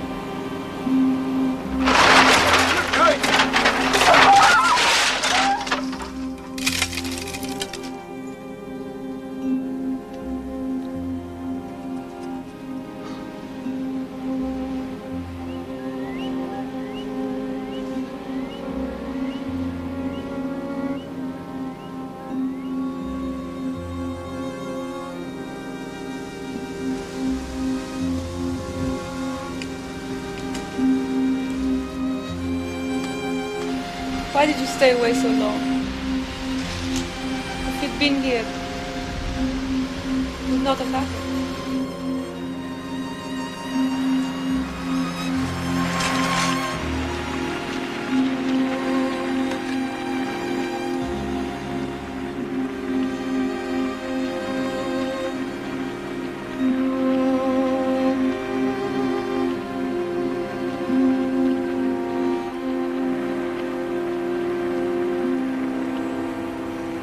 15 long years. The little boy of 10 who opened his birthday pie. I keep remembering that story. In 3 weeks' time, it will be my birthday once again. I shall be 25. Do you know what happens on that day? In 3 weeks' time, I must leave you, Philip. What? After your birthday. Why? I have stayed here too long. Supposing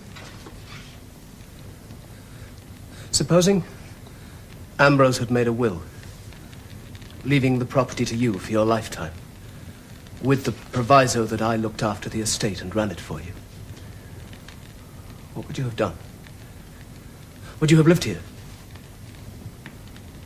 Would you have turned me out?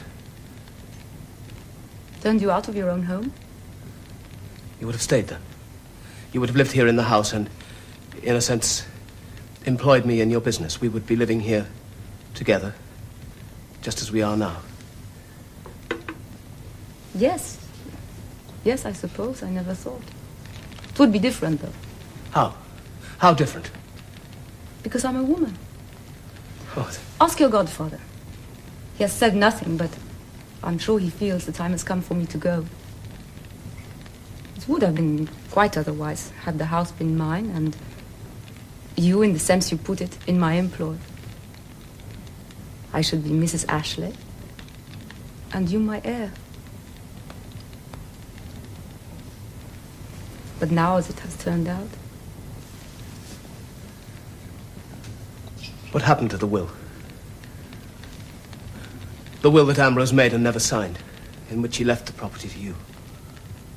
How do you know of such a will? Oh, I have always known that there must be one. What are you trying to make me say? Only confirm that it exists. Very well, yes. But that alters nothing. May I see it? Why? What for? May I see it?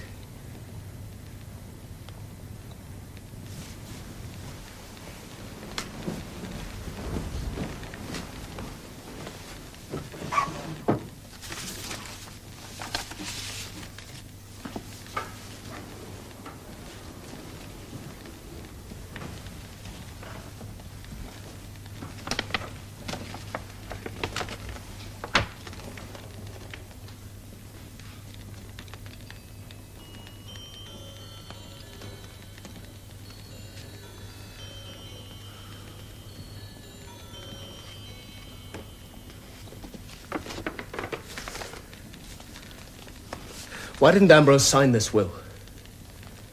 I never knew. We never spoke of it. I suppose it was because what happened when he became ill. What did happen? You know. No, I don't. You never told me. Not properly.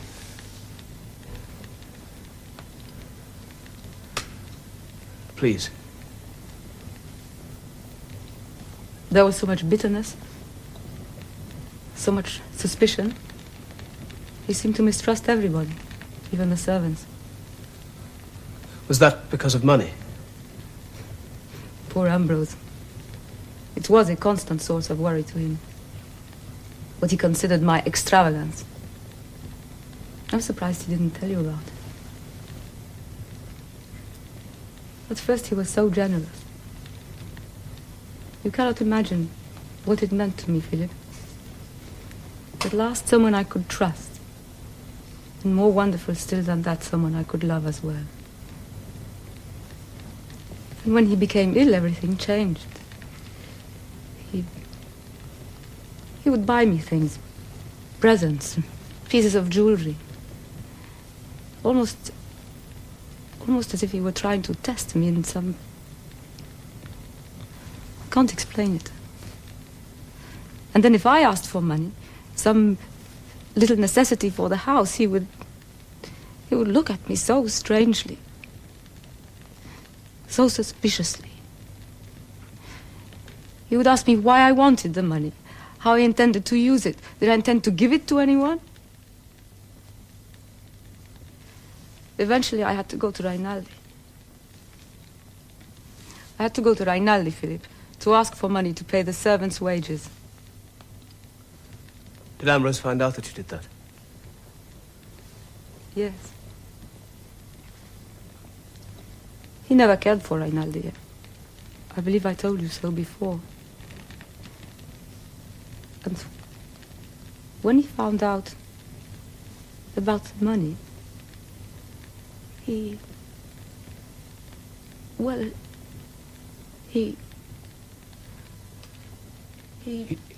suspected you? Yes. Of what? Of infidelity? Of everything. Oh, God, I should not be telling you these things. I want you to remember him as he was here with you. You have your picture of him in this house. He was your Ambrose then. The last weeks were mine, and I want no one to share them with me, least of all you. Go now, Philip, please. Leave me to myself. I'm sorry. Just go. Go.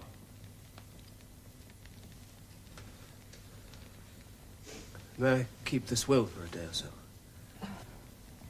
Do what you want. It's over and done with. Why can't we leave the past alone?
I'll come see Mr. Tuan.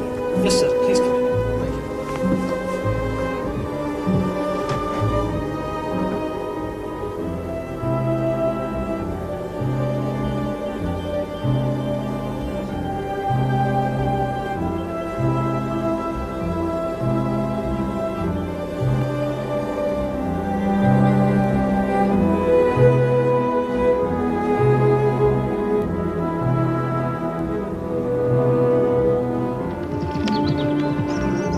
Thank you.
Oh, good. I'm in time for tea. And 2 cups, Seacombe. How did you guess? Philip, look who's here. Look who's come so far to see us both. I must congratulate you on your fine property. I do not wonder your cousin Rachael has become so much attached to it. I have never seen her look so well. My cousin has her origins in the West Country. She has merely returned where she belongs. It depends which tie of blood is strongest, does it not? Your young relative forgets your mother came from Rome.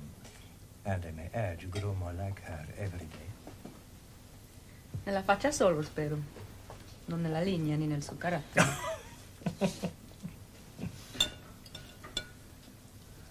Have you succeeded in selling the Villa Sangalletti? Not as yet, no. In fact, and that is partly the reason why I came here, we are almost decided upon letting it instead. It would be not so final as selling. After all, your cousin may wish to return to Florence one day. It was her home for so many years. I have no intention of returning. Not to live, anyway. No. Possibly not, but we shall see.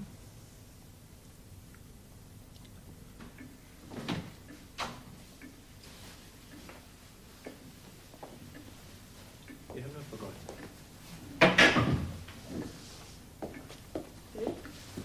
Philip! If you'll excuse us, Rinaldi and I have much we must discuss.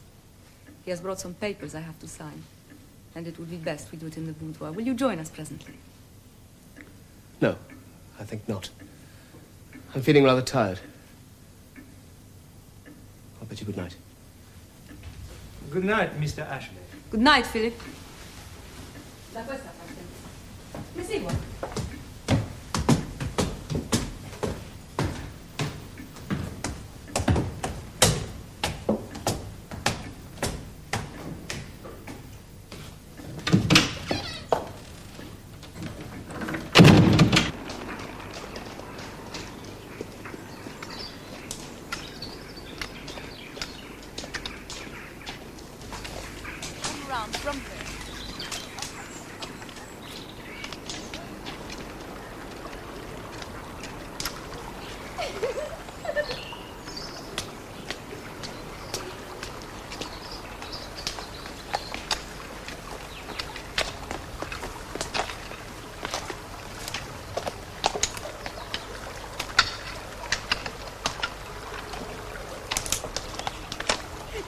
You should come to Italy, Miss Kendall. Can you not persuade your father to bring you for a holiday? Well, I'll certainly try. We give you a masked ball, al fresco, in the open air. Young Philip here might find it amusing to dress himself up in mask and domino and search about the bushes for Miss Kendall. I'm sure Louise would ask for nothing better.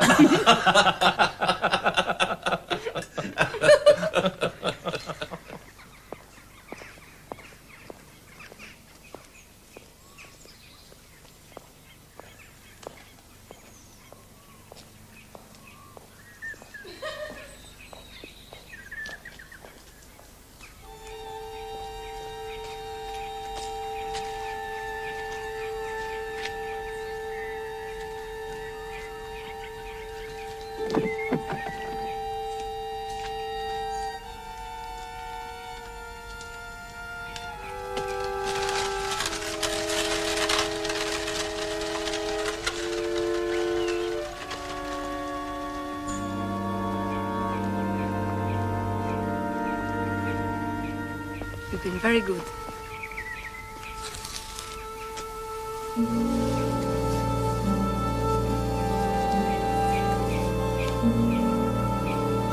Are you glad we are alone again?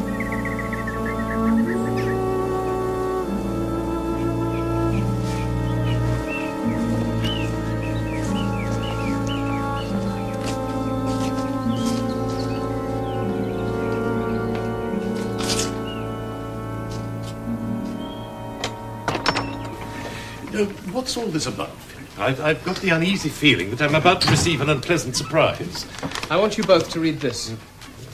Now, as you know, in a few hours' time, at midnight, I shall be 25. And this document will come into effect at that precise moment. Where did these papers come from? Did I draw them up? No, I went to Bodmin, to Mr. Tewin. Tewin? But why? What on earth for? Well, I think you should read it, and then you will see why. But, Mr. Phillips, sir, this disposes of your entire property. What? Yes, Mr. Couch, it does. At midnight tonight, my entire property will be transferred to Mrs. Ambrose Ashley. But this is madness, Philip. Before you say anything further, I think you should see this. It was not given to me willingly, but only after much argument and discussion. I had long felt such a paper must be in existence. Ambrose wrote it some weeks before he died, and in it he leaves everything, to Mrs. Ashley. Is it genuine? This is undoubtedly Ambrose's handwriting. Yeah, but it is unsigned. Ambrose intended to sign it.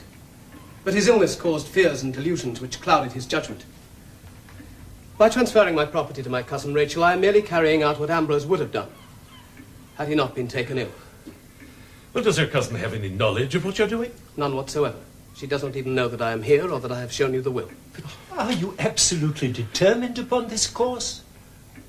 Quite. Well, does her advisor, Senior Rinaldi, know of this document? Most certainly not. Oh, I wish you'd told me of it, Philip. I could have discussed it with him. He seemed to me a man of sense. I had a word with him the other evening, and he admitted that extravagance was a fault and always had been. But it had caused trouble not only with Ambrose, but also with her first husband, Sangaletti. And he gave me to understand that he, Signor Ranelli, is the only person who knows how to deal with her. I don't give a jot what the man said. I dislike him. And I believe he uses this argument for his own purposes. He intends to entice her back to Florence. Oh, there is one thing further, Mr. Couch. Yes? I want to have custody of the family jewels. Custody? But you mean now? Yes, Mr. Couch. I mean now.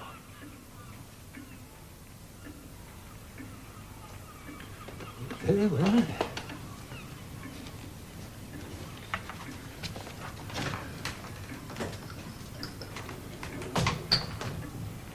Philip, forgive me for asking you this question, but you are completely infatuated with your cousin, are you not? I don't know what you mean. Infatuation is a futile and most ugly word. I love her, and I respect her. Yes, well. There is much talk, you know, about her being so long a visitor to your house. The whole of the county whispers of little else. Let them continue. After tomorrow, they will have something else to discuss. The transfer of property and fortune can hardly be kept secret. If your cousin Rachael has any wisdom, and if she wishes to keep her self-respect, she will either go to London or ask you to live elsewhere. This situation is very wrong for you both. Look, be on your guard, Philip. There are some women, good women perhaps, who, through no fault of their own, impel disaster. Whatever they touch somehow turns to tragedy. Be careful.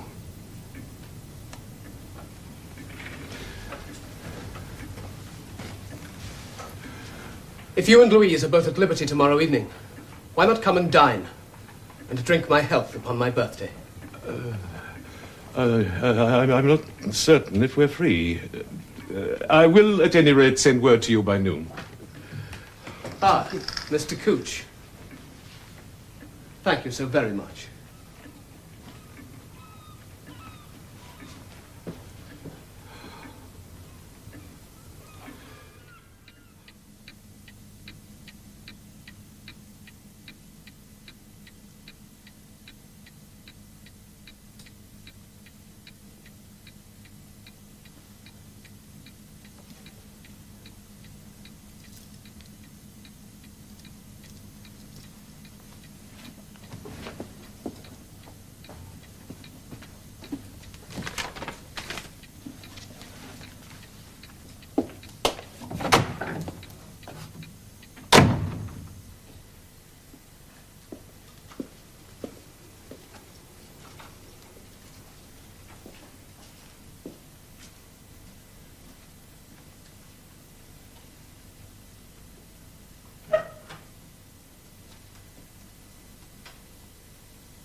Philip.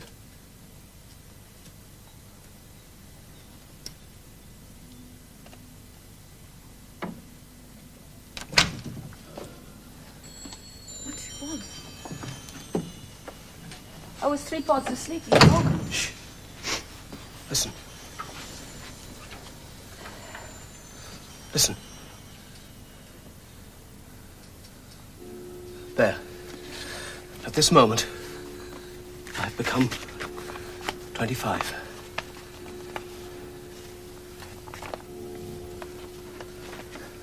You can read that later. But this I want to give you now.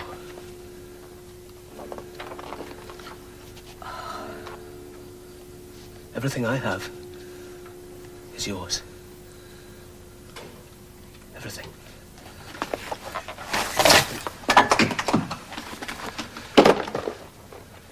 Oh, Philip. My Philip. Oh.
Happy birthday, Mr. Phillip.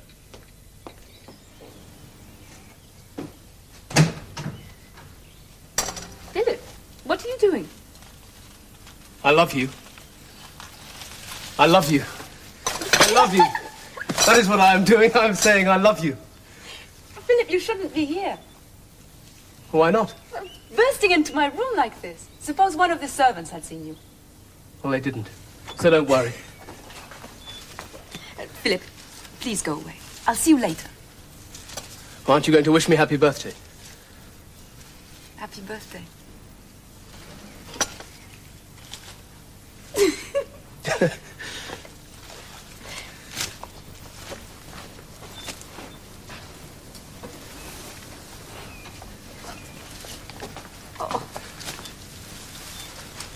I love you.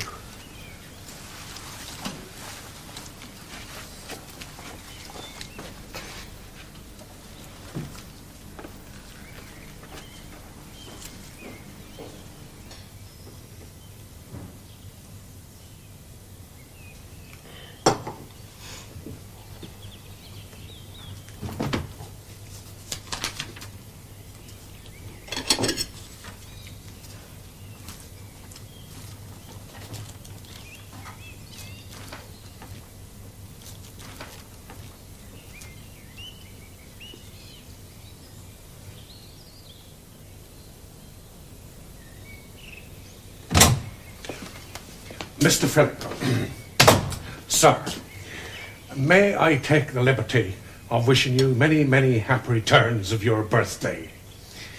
I hope you will not be offended, sir, and might be pleased to accept this as a gift. Oh, thank you, Seacombe. Thank you.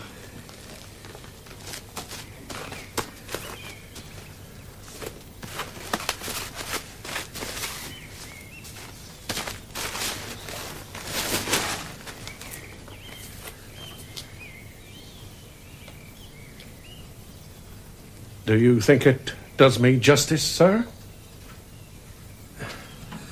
Well, a perfection in a portrait is impossible, Seacombe.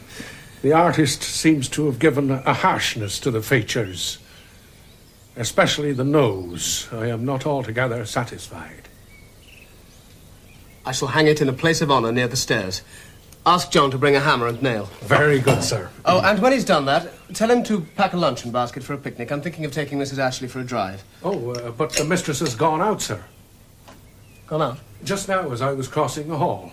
She ordered the carriage for 10 when I took up her breakfast tray. But she never goes driving in the morning. Where has she gone, do you know? No, sir, I cannot say. Perhaps to town. Yes. All right, thank you, Seacombe.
Where in the world have you been? To Pelham. To see your godfather. Why so? It is because of the document, isn't it? You are thinking of the document. You cannot go against it, Rachel. I am legally of age, and my godfather can do nothing. It is signed and sealed and witnessed, and everything is yours. Yes, I understand it now. The wording was a little obscure, that was all. So there is nothing more to be said on the matter? Nothing.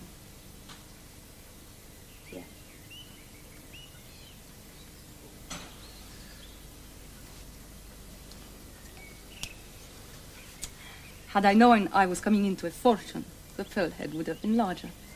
Thank you. Thank you, my dearest Rachel.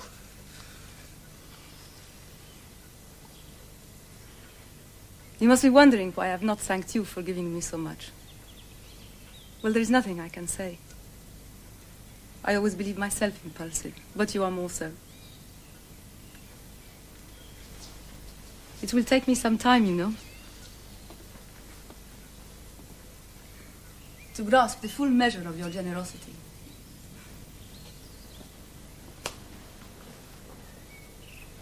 As you know, I'm not much of a man for making speeches, but I cannot remain silent this evening. And why should I? It's good to say what you feel. It's good to express your feelings. And I want to say to you, dear godfather Nick, how much I love and respect you. And how much I appreciate the good advice and the warm affection that you have bestowed upon me throughout my life. And I want to say to you, dear Louise, that you are the best and sweetest companion a man could wish to have. And I want you both to raise your glasses, Nick and Louise.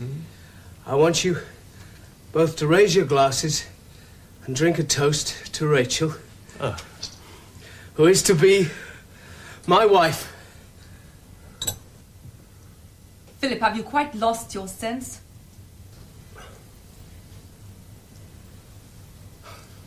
Oh, sorry, was it premature to break the news?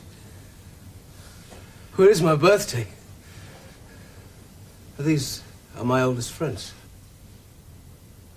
I think the birthday and the wine have gone to Philip's head.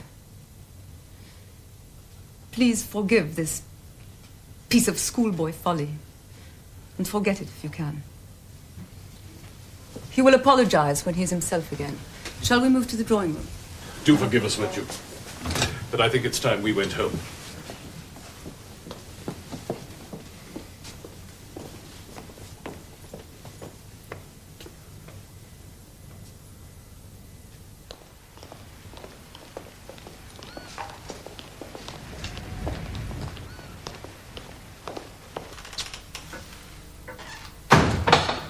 You'd better go to bed before you do any more damage. Rachel, I must talk to you, please. I am tired. Forgive me, please. Look, you can trust the Kents. Well, they won't give away our secret. Good God, I should hope not, since they know nothing of it. You make me feel like a backstairs servant, creeping up to some attic with a groom. I have known shame before, but this is the worst. You were not ashamed last night. You gave me your promise then, and you were not angry. My promise? What promise? To marry me. You dare to stand there and bluster to me that I promised to marry you last night? You heard me say you had lost your sense, and so you have. You know very well I gave you no such promise. But that's not true. You asked me what I wanted. And you promised. I promised nothing, Philip. If you thought otherwise, I'm sorry. It was not my intention to mislead you. Do you not love me, then? Let go of me. Why, for God's sake, didn't you speak the truth last night and tell me to go? You dare reproach me for what happened? I wanted to thank you, that was all. You'd given me the jewels. There was nothing more to it than that. Now do as I say and let me go.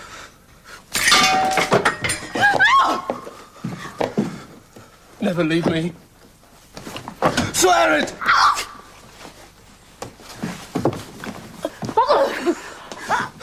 Never leave me.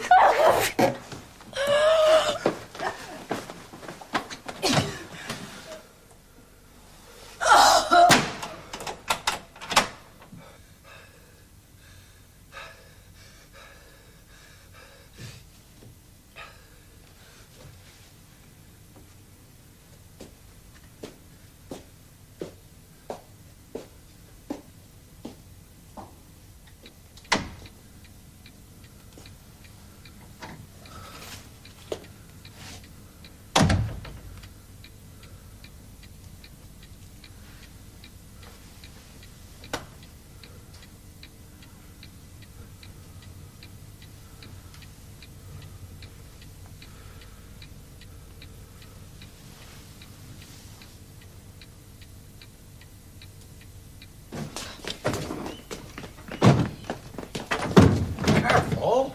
Sorry, Mr. Seaman. Watch what you're doing, lad. Mr. Seaman. Left.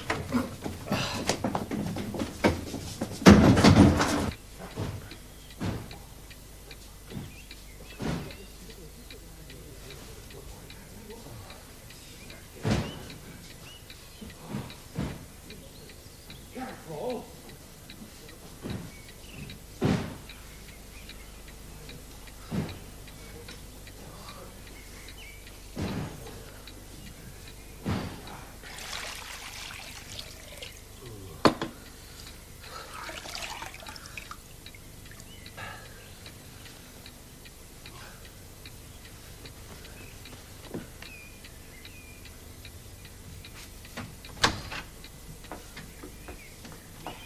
The room's just here, Mary.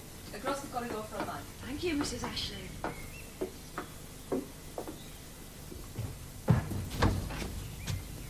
Oh, it's lovely, Mrs. Ashley. Really charming. You certainly worked wonders, Seaman. It looks very nice indeed. Thank you, madam. Ah, Philip, there you are. As you can see, we have the good fortune to have Mary here as a visitor. It was such a surprise, Mr. Ashley, when your cousin came to fetch me. The others were green with envy. Can I speak to you, please? Yes, of course. As soon as Mary is settled... No, I'm afraid it cannot wait. You're at liberty to say anything you please in front of Mary. I don't wish to make intrusion. Let me go and unpack, Mrs. Ashley. Very well. Leave the doors wide open, Mary, so you can hear me if I call.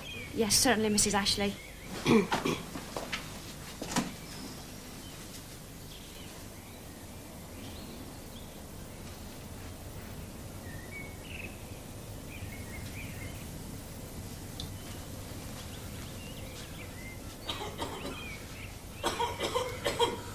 Why have you done this? After last night, I cannot be with you alone again. How long is she to stay? As long as I choose. Rachel, this can't be settled in a moment's conversation with the doors open. I beg of you, listen to me. Let me talk to you alone, please. You threatened me last night. Once was enough. There is nothing to settle. Now go.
Rachel.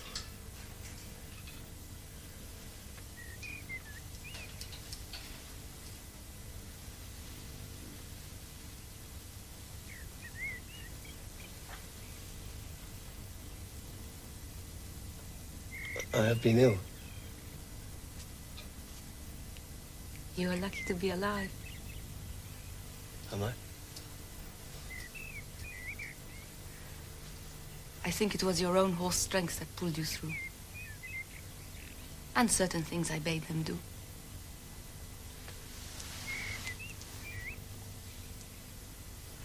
I made a serum out of the juices of herbs. They called it poison. But you have survived. Is Mary Pascoe still here? I sent her away. Last week.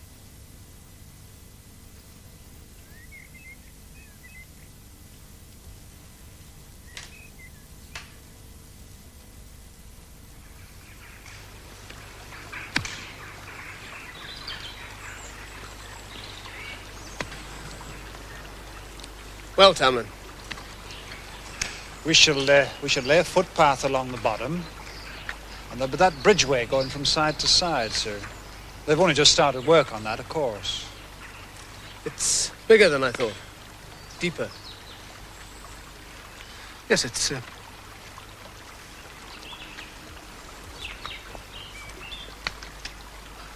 most impressive, Tamlin. Thank you, sir.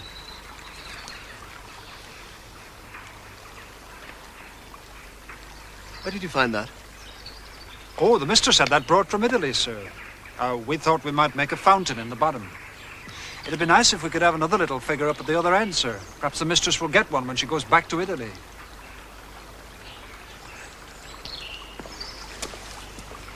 I don't think she has any intention of returning, Tamlin. I'm glad of that, sir, but we heard different. That she was only waiting for you to get better before she went. Let's discuss it. I wouldn't do that, sir, not if I was you. That's laburnum, see? 'Tis poisonous, sir.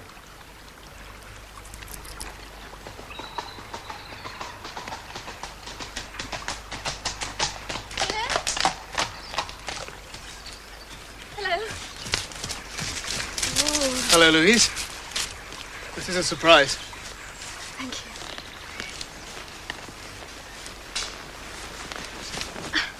Thank you, Tom. Morning, Miss Louise. How are you, Philip? I'm much, much better, thank you. Well, don't I look it? Indeed you do. I heard you'd been making changes. Yes. This is a great improvement, don't you think? Philip, I must talk to you.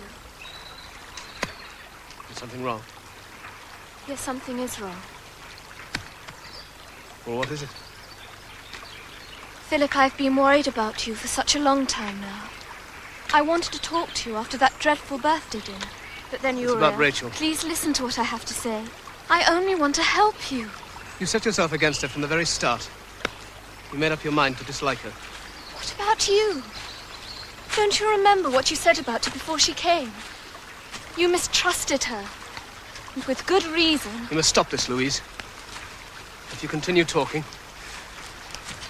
we shall hate each other.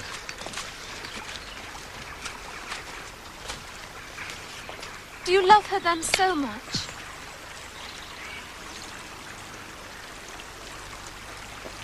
Be honest with yourself, Philip. What does the future hold now for either of you? I have asked her to marry me. I asked her once, and twice, and I shall ask her again and again until she consents. When was the first time you asked her? When, Philip? On the morning of my birthday. What did she answer you?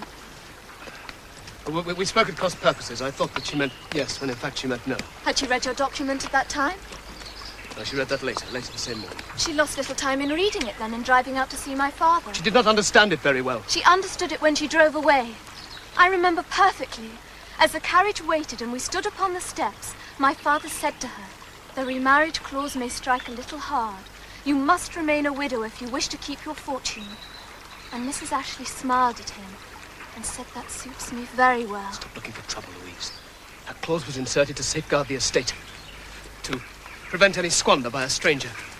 If she were my wife, it would not apply. If she were your wife, the whole estate would revert to you again. That's the law, Philip. Yes, but she knows I would share every penny of it with her. She wouldn't refuse to marry me because of that one clause, would she? Is that what you're trying to suggest? I am not suggesting anything. But remember that a wife cannot take her husband's money from the country, nor return to the place where she belongs. She belongs here, Louise, with me. Then why is she planning to return to Florence? But she is not. Everyone speaks of it. Gossip. Malicious gossip. Why does she ride into town every day? Why shouldn't she? She goes to the bank, Philip. I'm sure she's sending money out of the country and... Yes? She goes to the inn by the harbour. The schooner. She meets someone there. How do you know all this? I heard the servants talking. Gossiping. All right, gossiping. Perhaps it is true.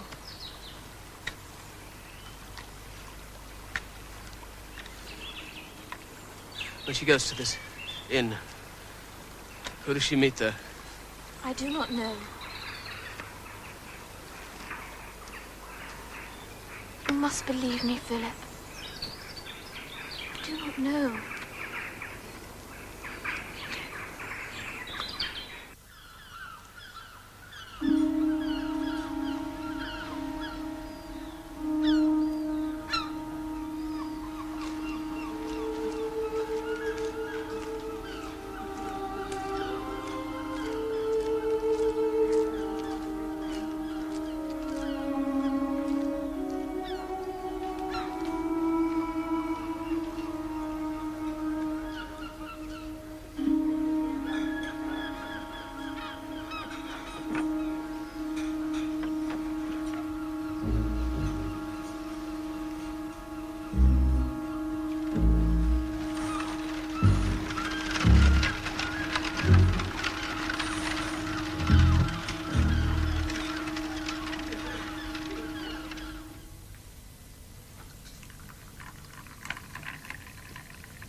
Nick Kendall tells me that there is fresh gossip about the countryside. What now? Or that you are going back to Florence. Tamlin tells me the same. There is plenty of time to decide about these things. Well, have you sold the villa yet? No, I can afford to keep it now, can't I? Have you let it? No. You mean that you would want to spend the winter there? Possibly. Or the late summer. Why is there any need to go at all? You belong here. This is your home. Philip, you must stop behaving like this. Like what? As if we were married or intended to marry. You know very well that cannot be. I've made it abundantly clear. No one could have made it clearer. So, letters will pass between us, will they? From England to Italy, month after month throughout the year. I will say to you, Dear Rachel, the camellias are in bloom, and you will reply, Dear Philip, I am very glad to hear it. My rose garden is doing very well. Is that to be our future? You could visit me in the spring. There's much you would like in Italy.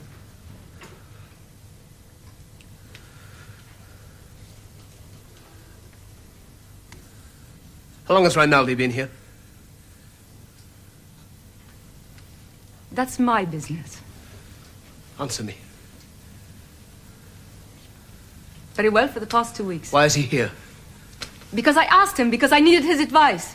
Why should you need his advice? Philip, will you stop behaving like a child and have some understanding? Oh, you expect me to understand deceit?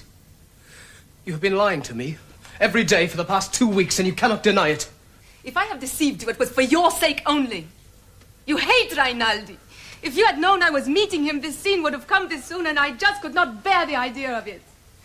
Oh, God, must I go through this again? First with Ambrose, now with you. He's in love with you. Rinaldi? And has been for years. He's my friend, that's all. He's my friend. Send him away, then. Send him back where he belongs. He's already gone. Gone? He sails from Plymouth tomorrow. When will you follow him? That depends on you.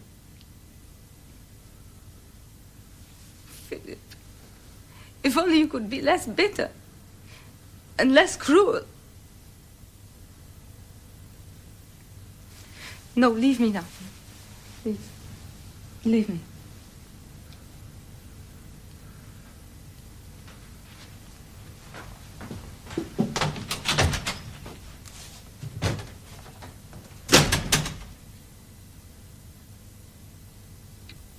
As the weeks pass, I notice more and more how she turns for advice to a man I have mentioned before in my letters. Signor Rinaldi.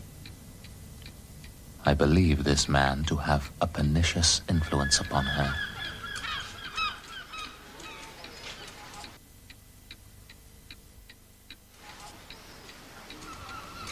What is it that they say to one another when I am not there?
Leaving me no peace.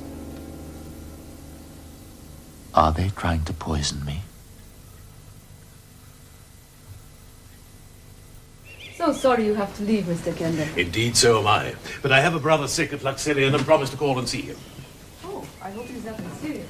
Oh, I do think it's serious. Make an excuse to stay behind. I must talk to you. Father, would you mind if I didn't come with you? It's so hot and stuffy in the carriage. I will bring her home later. Well, it will be no trouble. Yes, very well. Thank you again, Mrs. Ashley. I shall see you next Sunday, if not before. I hope so.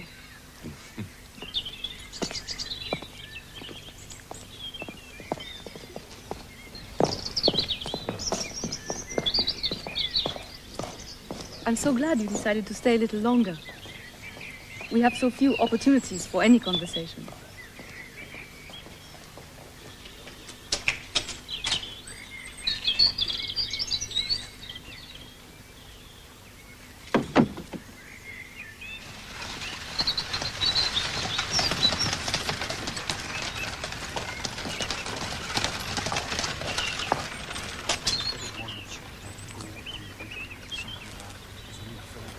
I suppose the heat in Florence now must be well nigh unbearable, even to you.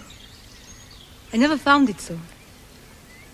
I am lucky at the Villa Sangaletti in having a little courtyard beside the house.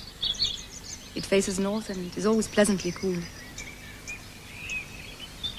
In spring and in summer, I never sit anywhere else. Very good, Tamlin.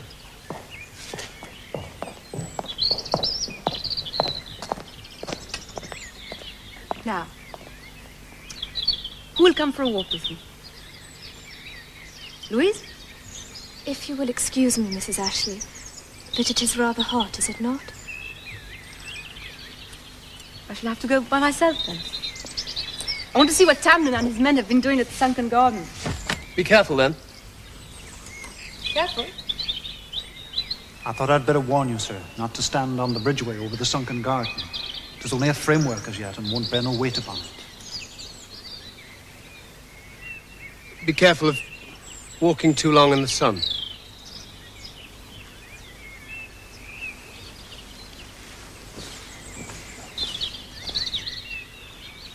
Quickly. We haven't got much time.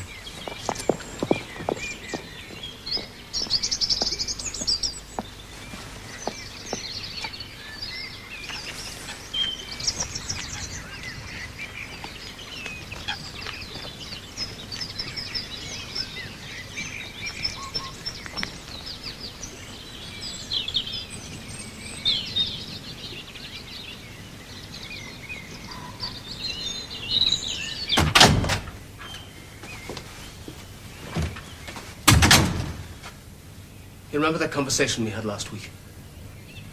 Well, you were right, and I was wrong. And I have suspicions of worse beside. I believe she has tried to poison me, and that she did the same to Ambrose. But I must have final proof. It doesn't matter now how I discovered it, but the proof may lie in a letter from that man Rinaldi. You know Italian, don't you? Just a little. Yes, you do. You learned it with your French. Now, between us, we can make some kind of translation. Why did you not warn my father? If she is guilty, he could accuse her with greater force than you. Because I must have proof. You shouldn't be doing this, Philip. What you are doing now is what anyone might do, a common thief. Here. What's this? I'm not sure, but I think it is a list of plants. The writing is not clear. Yes, the side is written in English. It's a list of plants and herbs. Look for laburnum. Yes, it's here. Does it mention poison? No, it just says that it's a native of South Europe and should be transplanted in March. What is it? It's a letter from the bank. Listen. Dear Madam, we thank you for the return of the Ashley collection of jewels, which, according to your instruction, as you are shortly to leave the country, will remain with us in custody until such time as your heir, Mr. Philip Ashley, may take possession of them. The letter I'm looking for is not here. She must have hidden it. Have you looked through the blotter? No.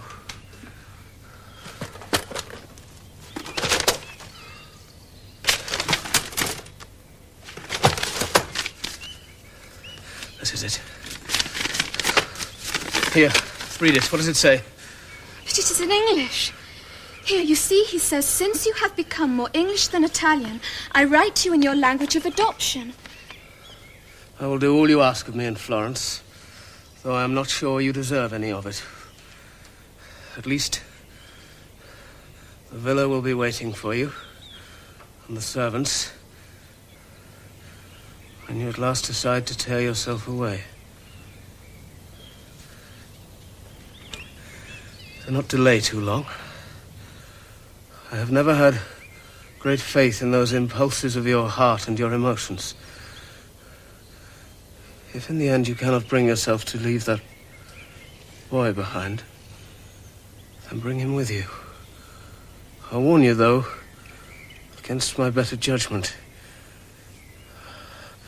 Have a care to yourself, and believe me, your friend, Rinaldi. That's a nice letter, Philip. A friendly letter. There is nothing criminal in that. No.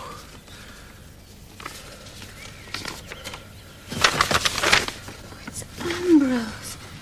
How ill he looks. Here. What's this at the bottom? Non rammentare che le ore felici. Remember only the happy hours. Did she not show it to you before? No. Can you have misjudged her, do you think? About the poison?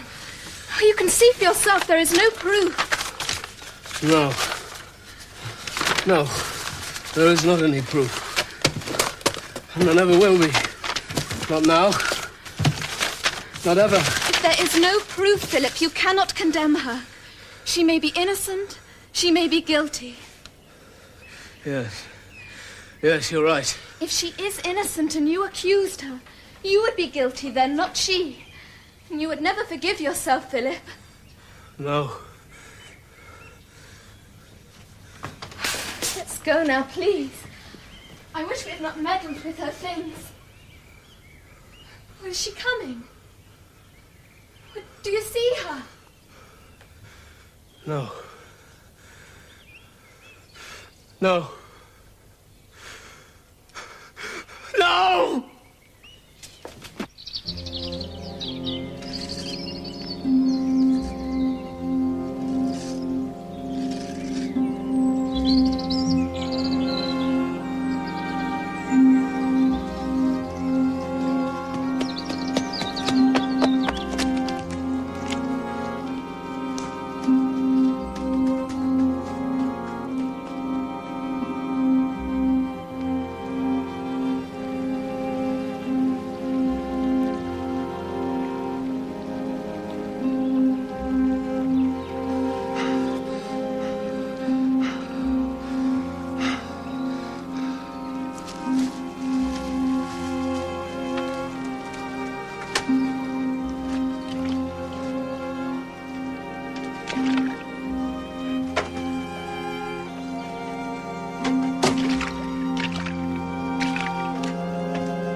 hang men at 4 turnings in the old days. Not any more, though.